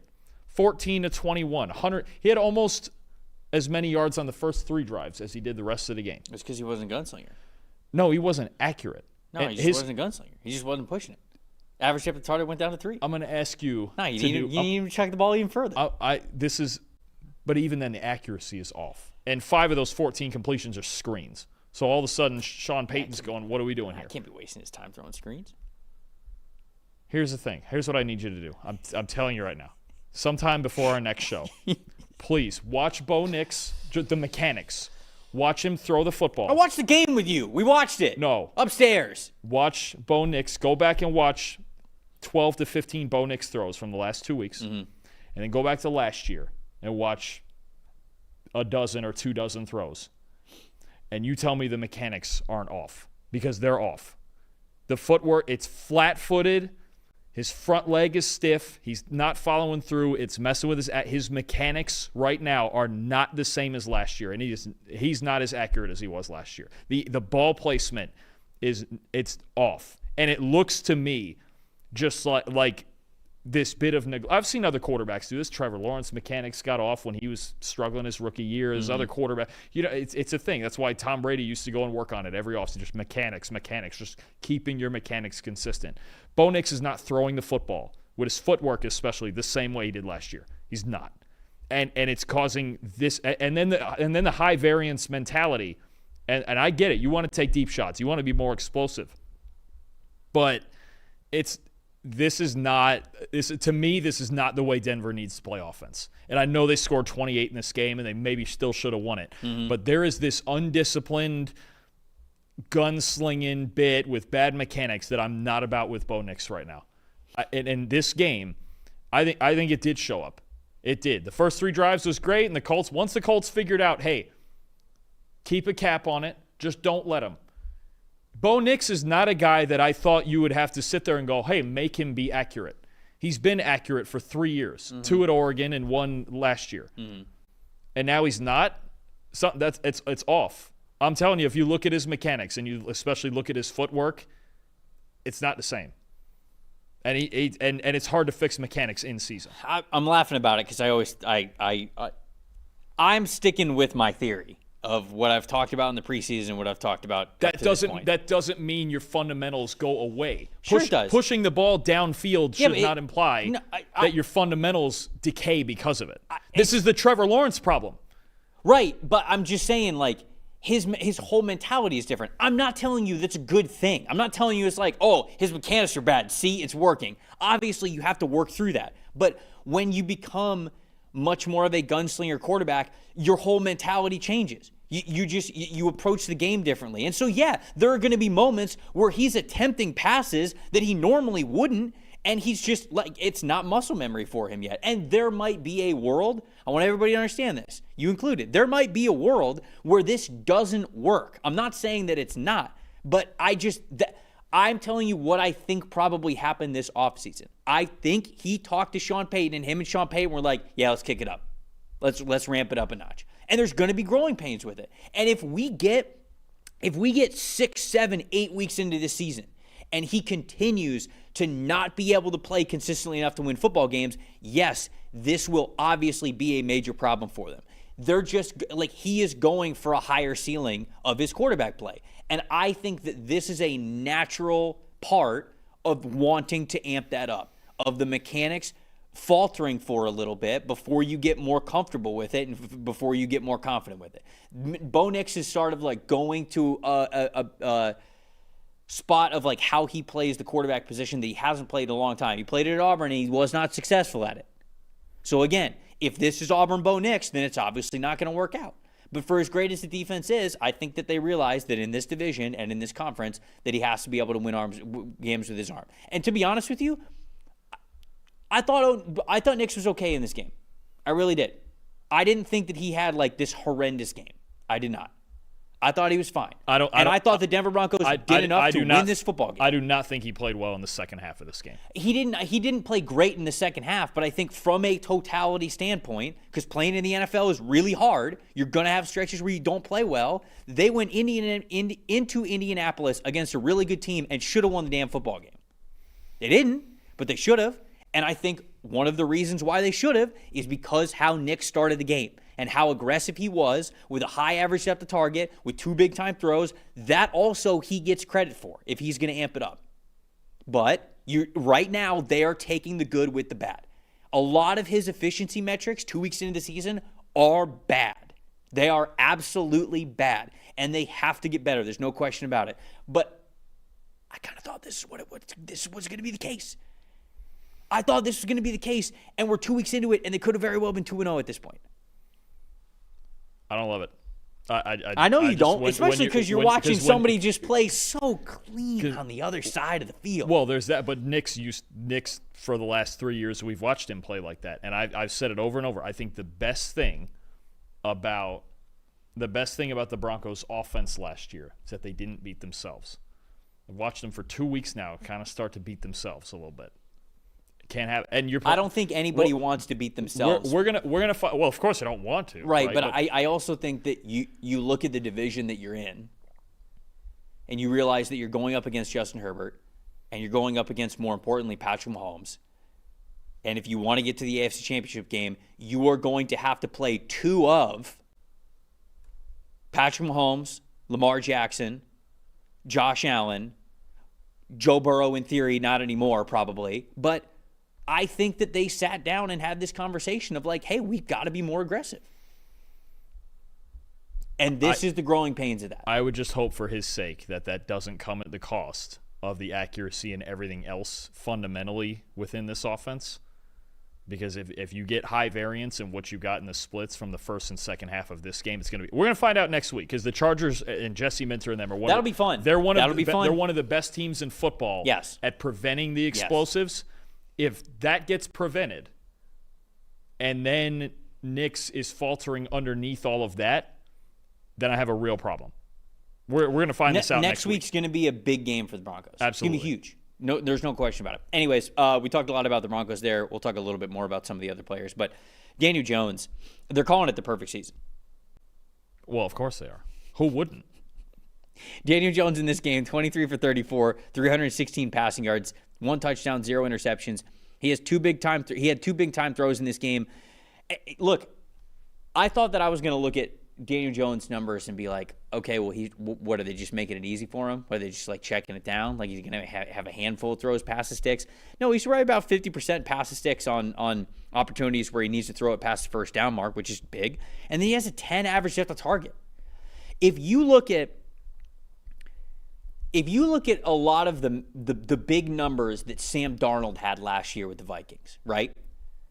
Not just PFF passing grade, but things like time to throw, average depth of target, passing grade under pressure, and then passing grade on money downs, meaning 3rd and 4th down. through 2 weeks, small sample size, Daniel Jones versus Sam Darnold last year on the Vikings has a quicker time to throw, has a better passing grade under pressure, has a better passing grade on 3rd and 4th down, and has a further average depth of target. He is all of the metrics that you would want to measure him against Sam Darnold in the phenomenal year that Sam Darnold had in 2024. Daniel Jones is better than him. So as much as I think that I hate the question like, oh, who's the next Sam Darnold? Oh, you mean who's the next cast-off quarterback that's going to win 14 games? I kind of hate that question as much as I hate who's the next Brock Purdy, right? Who's the next Mr. Irrelevant pick at quarterback who's going to take my team to the playoffs? And who's the next Puka Nacua? Okay, if I knew if I knew who the next one of those was going to be, they probably wouldn't have been 6th and 7th round picks. So I almost hate that question as much as those other ones. But Daniel Jones is the legitimate answer because he's better in a lot of the areas that you had concerns about with Sam Darnold last year on a Vikings team that won 14 games. Now, obviously, it's a team game. It's not just Sam Darnold. But you feel pretty good about what Daniel Jones has been able to give you. Well, the theme holds, too, that you're going from 2 teams they were drafted by that had absolutely nothing to work with to 2 pretty cushy offensive environments in Minnesota, in Indianapolis, and I think a play caller in Shane Steichen that fits Daniel Jones' skill set perfectly. That's all he wants him to do is the fundamental things, and he's turned that into, through 2 weeks, being the 8th highest graded quarterback in football. Every single drive in this game had 6 plays or more. Every single one of them. They have yet to punt the football in 2 games. Some of it are calling it the perfect game, or the perfect season. Some are. They have the 2nd highest EPA per play of any team in the league, and the only team that has a higher EPA per play is the Chargers, and they've only played 1 game. So they play on Monday night. So depending on how the Chargers play tonight against the Raiders, the Colts might have the highest EPA per play of any team in the NFL with Daniel Jones. That's pretty impressive. That is pretty impressive stuff from Shane Steichen. It really is. Especially in a back-against-the-wall season. Because how many of those do we get and it actually works out? I feel like it's almost never. My philosophy is if you are on the fence of firing your general manager and your head coach at all whatsoever, you should probably do it. They gave Chris Ballard and Shane Steichen another year. Their back's against the wall. It's 2 weeks. Long season. They got 15 of these to go. But sure looks good already. Yeah. And it should be mentioned, and I'll do the most impressive real quick also, and Jones had to step up in this game. And my most impressive guy is Nick Cross, their highest graded player, because you look at what he did in this game with an 87 coverage grade. You look at what Cam Bynum did, their other safety, with a big interception late in the game. This team is starting Mekhi Blackmon and Xavier Howard at cornerback. Both of them have been on the team for less than a month. So you're talking about a defense that's severely compromised. They didn't have Leatu Latu off the edge in this game either, and yet they found a way. Daniel Jones and Shane Steichen in this offense, and Jonathan Taylor, we should mention him as well, found a way to get this done. Tyler Warren looks fantastic through the first 2 weeks of the season. Mm-hmm. Tyler Warren looks incredible. He's just incredible. And you just go, the way that they had to win this game, and the fact that Jones is just doing his job he's just taking all of it in stride and not feeling any pressure of, hey, the former 4th overall pick sitting behind me. There's this big controversy about who should the starting quarterback be, and through 2 weeks, there isn't a question at this point. And this is what I thought, is that Jones just gave them a better shot to win football games. And even if they had come out of this game and they lost 28-26 or whatever it would have been had the penalty not been called at the end, I would still feel pretty good about it. And honestly, just go, they played this game with, again, Xavier Howard and Mekhi Blackmon at corner. They've both been there for like 3 weeks. I go, well, you lost a high-scoring game to a good team. Now you won this football game. And Houston, we'll see what they look like tonight against Tampa with their offensive line. You feel like if Daniel Jones plays like this, there's an AFC South title, at least it's possible. Yeah, it's at least possible. And that's where I was going when I was on the Daniel Jones side of that argument, as I go, I think he can just be more consistent, and that's all Steichen wants in this offense. Well, especially when you have a guy like Jonathan Taylor, who's my most impressive in this game. 25 carries, 165 rushing yards, 2 targets, 2 catches, 50 receiving yards, 8 missed tackles forced from Jonathan Taylor. He didn't have the best overall grade, but, man, he looks like he's back. He looks like he is healthy. He looks like he is confident, and you are allowed to have your quarterback in situations where they feel really comfortable and confident when you have a guy that it's in the backfield that you have that much faith about. You know, like it's the way that we talked about Bijan Robinson with the Falcons. You know, it makes it so much easier to get backfield players involved when they're already one of your best playmakers, and Jonathan Taylor has been so far this season. Most disappointing for me, before we get to you, Broncos linebackers, Alex Singleton, 48.4 coverage grade in this one, a little bit better in run defense, but they need Dre Greenlaw back, man. They have to get Dre Greenlaw back. They signed him because they need athleticism in the second level of their defense, and right now they just do not have it consistently. For as much as Singleton is good between the tackles, and I think he's reliable, he can be a high floor linebacker for you. You have to have more speed there. That's why they signed Greenlaw. They need him out there and healthy. Linebacker coverage was the biggest weakness on this defense last year. Yep. With as long as Greenlaw is out, that's going to continue to be the case. My most disappointing one actually is if they're going to go with outlaw deep shot gunslinging Bo Nix, they've got to get Cortland Sutton the ball. Denver, 1 catch for 6 yards in this game. You just can't. I know Troy Franklin had the big day and the big touchdown, but Sutton, that's your best skill player. You have to find a way to get him the ball, especially if you're going to have this new vertical offense they're trying to have. The Panthers and the Cardinals, Arizona holds on to win this one 27-22, even though the Panthers had a chance there at the end. The top 5 graded players that we had for the Arizona Cardinals, tight end Elijah Higgins at the very top of the list with a 90.4. Edge rusher Zaven Collins, a 78.0. Defensive tackle Calais Campbell, man, what a player, man. He's going to play till he's 60. He's unbelievable. 77.0. Edge rusher Baron Browning, number 4 on the list with a 73.9. Wide receiver Michael Wilson at 73.0. And then Kyler Murray in this one, an 81.4. On the other side of things, defensive tackle Derek Brown. Good to see him at the very top of the list there for the Panthers with a 90.3. Offensive tackle Taylor Moton with a 74.6. Tight end Tommy Tremble, a 70.4. Tetero McMillan, their wide receiver 1, with a 69.0. Linebacker Trevin Wallace, a 64.9. And then Bryce Young in this game. I think Panthers fans want this to be a 0.0. It's not. It's a 56.4 for Bryce Young here. And, I went back and I watched this game. This is not like this was not a big, torches and pitchforks game for Bryce Young, in my opinion. Did he play great? No, but I just don't think Carolina's offense as a whole is there. This is the problem. Yeah, I'm with that. And it's not, but I just want to say, it's not all Bryce. No. Bryce wasn't catastrophic in this game. He had the fumble, okay, let's be real about what the Panthers offense is right now.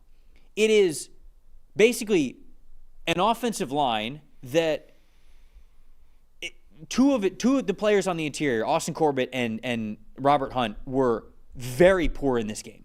And now both of them are hurt for the long term. I'm not saying that makes them better, but both of those guys played very poorly in this game before they got hurt. Corbett's got an MCL tear, so he's going to be out for a long time, probably the season. And then I think he's torn biceps for Robert Hunt, so he's going to be out a long time, probably the season. Those guys were terrible at pass blocking, and the Panthers' offensive line just in general has not been good to start the season. So you have an offensive line that's worse than you thought that it was going to be. You have a wide receiver group where Xavier Legette has not taken that next step at all whatsoever. You traded Adam Thielen. You are starting a rookie, and you're leaning on a rookie very heavily in Tetero McMillan. You have Hunter Renfrow, who, again, was a fringe roster training camp guy who you cut and then brought back. And then Jatavian Sanders at the tight end spot, who is fine, but he hasn't, elevated himself to, okay, now he's top 10, top 5 tight end in the NFL, which you would kind of need him to be right now. And then, let's be honest about Bryce Young. He's short. He has physical deficiencies to play the position. It's difficult for him to see over the line of scrimmage. It's difficult for him to attack over the middle of the field unless he's hanging on to the ball for a while and the offensive line starts to split where he can see over the middle of the field. The fumble is probably a result of the fact that he is a smaller dude. So he's got smaller hands, so you can't grip the football as well. And anytime you get a good punch on it, there's a good chance that it comes out. So he's got those physical deficiencies to him. And then the interception, he's getting hit while he's throwing that ball up in the air, and it's just an absolute duck where they're able to get the football. But then you look at the second half of this game, he's marching this team down the field. He wasn't perfect, but Bryce Young was not we got to run this guy out of town, the big issue here. It's a whole Carolina offensive side of the football issue, but after watching this, I came away way less oh man, they have a big Bryce Young problem. He's the major issue here. I did not feel that way at all when I rewatched this game. No, it's actually more concerning to me for their team in this season that is the case, if that makes sense. Because you just mentioned it. You have 2 starting offensive linemen now out long term, and Cade Mays at center should be okay, but I'm not really sure how they're going to replace. I mean, it's going to be Chandler Zavala at right guard, which is not great. The big thing to me, what did we see the improvement with Bryce Young with at the end of last year? Throwing the ball downfield vertically, all the big-time throws, right? The throws into tight windows, 10-plus yard throws, right? This year, what you're seeing, and yes, because they've been behind early in both of their games, he has the most dropbacks. But he also has the most dropbacks against zone coverage. And what teams are realizing now, maybe we're the ones who said it too often in the last 6 months, is just like I just said with Bo Nix, put the cap on it, make him beat you underneath over and over. See what he does. Right now, the Panthers on 10-plus yard throws through 2 weeks are 27th in passing grade and 29th in receiving grade. And to your point about Xavier Legette, he was supposed to be, as the first-round pick last year, that guy that opened things up. Tetairoa McMillan has shown us good things through 2 weeks. He can open things up. Right. But you got teams, especially a team like the Cardinals, that plays so much zone coverage. You've got a team right now in the Panthers that's struggling to make big plays because that's what made him better the second half of last year. Bryce Young has the second most attempts of 10-plus yards so far, 30 of them so far in 2 weeks. 33% completion, second worst in the league. 6.8 yards per attempt, second worst in the league. Right now, if you're playing the Panthers, you want to go ahead and run the ball? Go ahead and run the ball. They only ran for 2.5 yards a carry in this game. Yeah, that's also been a major issue You want to dink and dunk when you don't really have any after the catch threat? Go ahead. If I'm an opponent against the Panthers right now, and again the Cardinals play a lot of zone coverage anyway, I'm sitting back. I just go, you know what? Go ahead and beat us 4 or 5 yards at a time because you compromised up front and you don't have a ton of downfield. You don't have a ton of speed at running back or really anywhere after the catch. And this is not about even Tetairoa McMillan. He's been their best offensive player, I think, through 2 weeks. Right.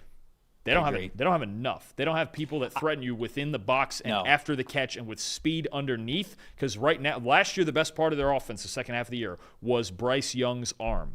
Teams are not going to let him beat them the same way they did those last 8-9 games of last year. The Cardinals especially, as they're so good at preventing explosive plays, this is going to be a problem for Carolina. They have to start manufacturing offense before they can get back to that. Yeah, I want to make it clear, I'm not saying that Bryce is blameless either, but when I went back and I rewatched this, Bryce still has some good decisions and some nails throws. I just don't think this Carolina team is what it was sort of touted to be this offseason. I just don't think the offense is nearly as talented as maybe we wanted it to be as that team that's taking the next step. But you mentioned it. Look at the guys. Thielen's gone. Legette's not progressing. Coker's out. Right. They don't have anybody to throw the ball to other than Ted. They're playing Sanders at tight end, and their tight end room is just not great. I hope Sanders can turn into a good player. It feels low ceiling, though. Very. Between him and Tommy Tremble. Yeah. So, and now you have an offensive line that wasn't playing as good as what we thought. Carolina had a borderline top 10 offensive line last year, and they started out of the gate not great, and now they have 2 guys who are on IR. So, it's not a great look right now. No, it's not. It's hard for me to look at Carolina's offense and think that the cavalry's coming. And we already knew it was going to be a little bit of time on the defensive side of things, but I didn't think it looked this bad on offense for Carolina, even if I have a lower ceiling expectation of Bryce after his first couple of years in the NFL. The early turnovers obviously killed them. I mean, they're down 10-0 within the first 10 minutes of the game. So, that's going to be a killer, and that's the stat that told the story for me. But overall, I just think it's an offensive talent thing for them right now. Certainly, maybe it looks different.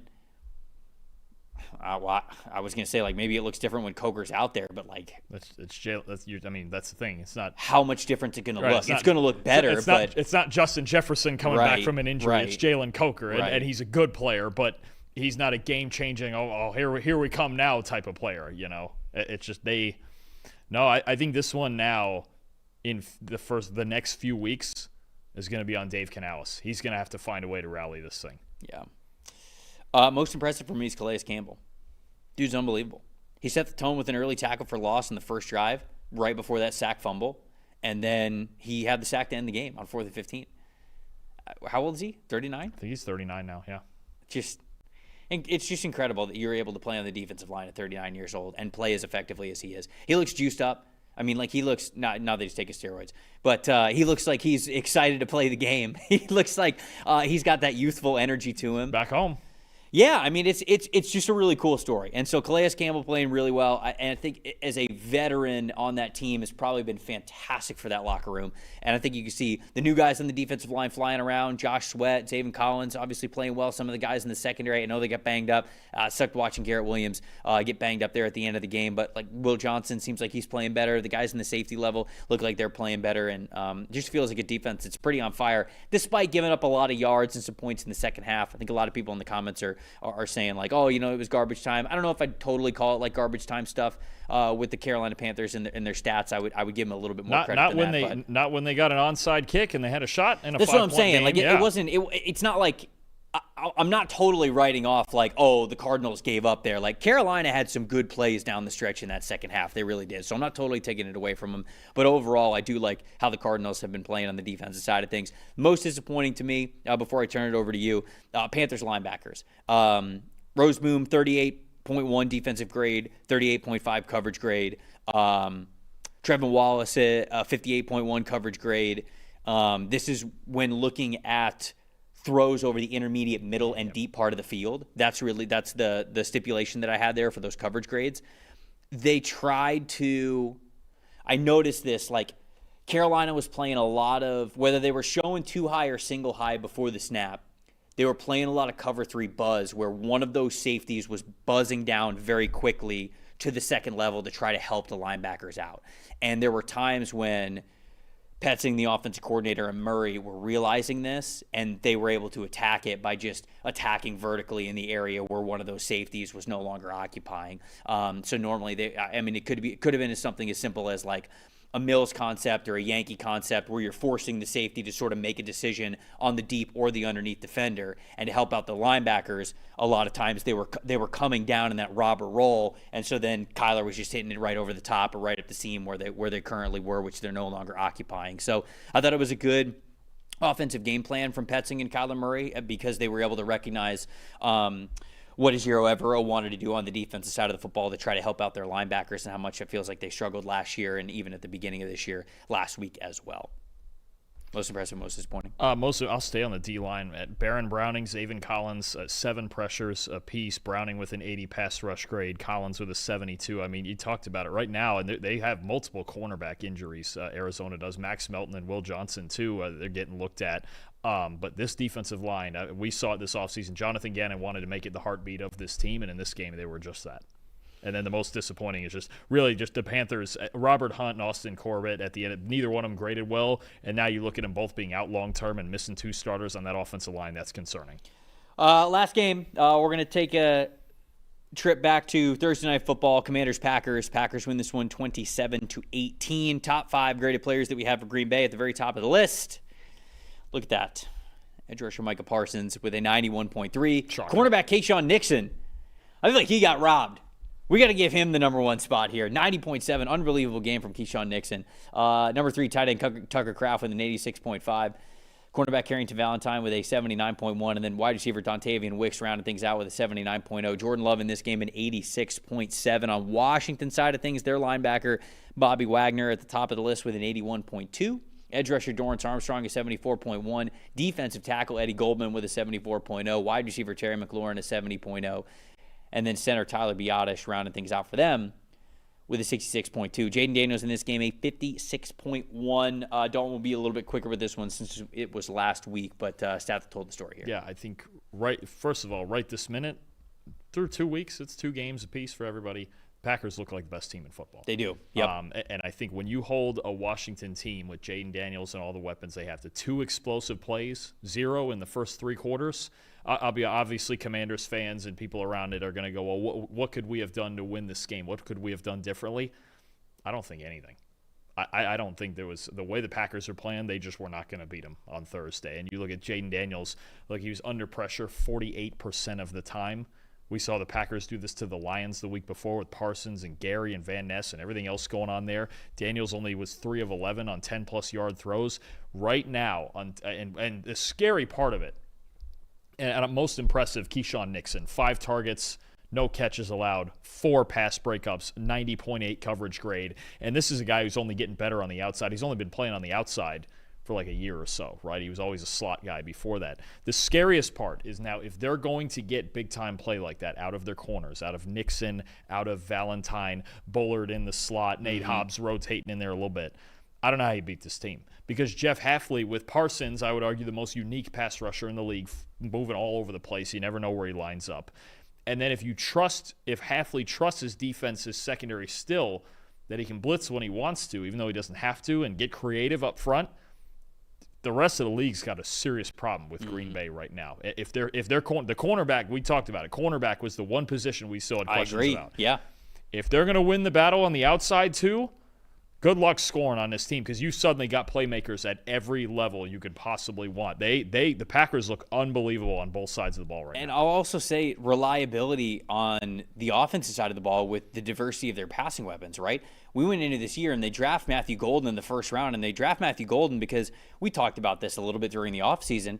There was a realistic world where the only receivers that were on the Packers roster at the time when they drafted Matthew Golden that I could have seen a year from now still being on the Packers is Jaden Reed and Matthew Golden and Malik Heath, because he would have still been under his rookie contract. But essentially what I'm saying is that Romeo Doubs and Christian Watson and Dontavian Wicks could have all been gone from this team. And now we're in a spot where Kraft, Heath, Reed, Musgrave all had receiving grades above 90. They had elite receiving grades in this game. Wicks and Dobbs looked really reliable as well. They were using those guys early and often in underneath situations, yards after catch situations, big first down situations. Dontavian Wicks looks like his drops from last year are a thing of the past. You talk about the diversity of how they can attack you on their defensive front.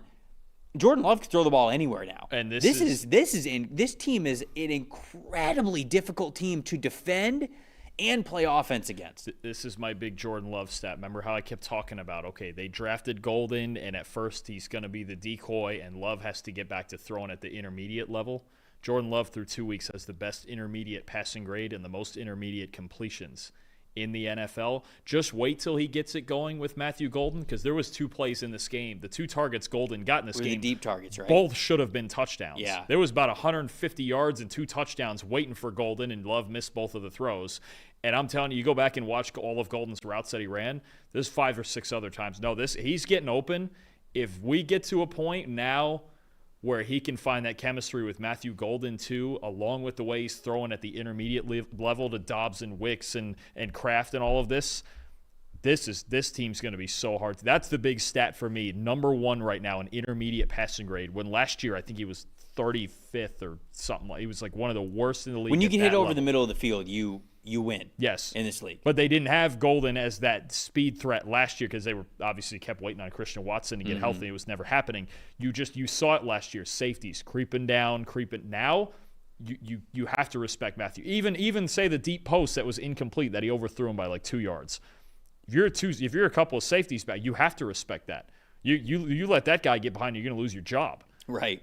So right. It's if Love is now going to play this patient brand of football where he's hitting those throws over the middle, good luck to you stopping this team. Most impressive for me was actually Tucker Kraft. 7 targets, 6 receptions, 124 yards, a touchdown, 91.7 receiving grade. I mean, he's well on his way to a Pro Bowl or an All-Pro season. He is just having, and I think the only thing standing in the way is maybe volume from him having that sort of recognition. All of a sudden, George Kittle's hurt. I really do think that Tucker Kraft could have an all-pro type of season this year with how he has started things out. And then on the most disappointing side of things, Washington's defense, 43.8 overall defense grade, lowest in the last 2 years that they had against the Green Bay Packers this past week. No starting defensive back on this team had a coverage grade above a 38.1. Trey Amos actually had the highest coverage grade, but he was sort of the rotating outside corner in for this team, and he had, I think it was like a 70.1 coverage grade. He may need to start here. But the four starting defensive backs, the 2 safeties and the 2 corners, none of them had a coverage grade above a 38.1. That is an issue for this team. Massive issue. What do you got?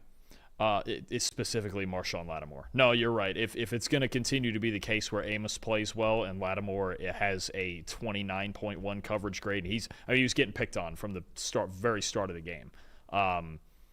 Look, I know he's a veteran. I know you traded for him, but you got to put the best players on the field. I'm not saying you have to do this yet, but if Lattimore in future weeks is clearly the core of an opponent's game plan is picking on him, then you got to find another solution. And again, that's why you drafted Amos, and you really have to I think Sain Ristil is going to be better. This is a tough day to cover the middle of the field against this team. He's back in the slot. He's readjusting to Dan Quinn's defense. But Marshawn Lattimore, for me, was a guy that just got picked on all night. All right, there we go, folks. By the way, if you guys don't have the PFF app yet, I'm pulling it up right now. You guys should be able to see this. Let's take a look at some of the games. It's great for anybody who's trying to get a betting edge out there because we've got the new player prop tool that you guys can see over on the app. I've got the Patriots Dolphins game pulled up right now, and you can see if you go to the PFF app and you can basically go to any games, if they've been played already, you can see the green check mark or the red X on whether or not the bet hit that we suggested had a lot of value there. You could see the edge percentage that it comes with, where we'll sort of shop the lines around. We'll look at some of the best lines from all of the sports books, and we'll look at our projections, and we'll tell you what the best value is there. That's where you see that edge percentage. Then you also see that cover probability. So you see, man, Antonio Gibson, we really like the value there of that plus 1,600 anytime touchdown. He got that in the form of a kick return, which still counts. Malik Washington, the under on his receptions. We thought that was good value there. And you could just see as you keep scrolling here, the Tua Tagovailoa under passing attempts, that had a pretty high edge percentage. But you see the ones that hit, you see the ones that didn't. But check it out for yourself. If you guys don't have the PFF app, now's a great time to get it and to get the fully unlocked tools for everything, whether it's betting or whatever you want to see. Of course, a PFF Plus subscription, which you can get 25% off using the promo code PFFNFLShow25. That's no spaces, all one word, PFFNFLShow25. Get you 25% off. You can see all this great stuff that you have on the PFF app, as well as all the data, like things that we talked about on the show, all that good stuff. So check that out. Appreciate everybody getting in the chat. It was fun getting to see all the comments as we went through all of these games. If you out there have a company and you would love to be involved with any of the work that we do here at PFF, any of the content we do, or whatever it is, sales@pff.com is the best way to get in contact with us there. We would love to hear from you. Shout out to all the sponsors we have now, of course. Dalton, big exhale, another show, another week down. We got Monday night doubleheader, though. Absolutely. You got to be ready for it. Your Buccaneers are on. Are you going to be ready to stay up till 1 a.m.? Always. Are you a night owl? Oh, yeah. Yeah, that checks out. I hate getting up early. I really do. I was going to say, that checks out. Mondays are like the only day I get up early just to get all the tape watch in. But otherwise, no, I hate getting up. I hate mornings. Well, I really do. Dalton's going to enjoy the Monday night doubleheader. You guys should as well. For Dalton Wasserman, I'm Trevor Sikkema saying thank you guys so much for watching and listening to another episode of the PFF NFL Show. We will see you on Wednesday at noon Eastern, hour earlier, noon Eastern. See you guys then.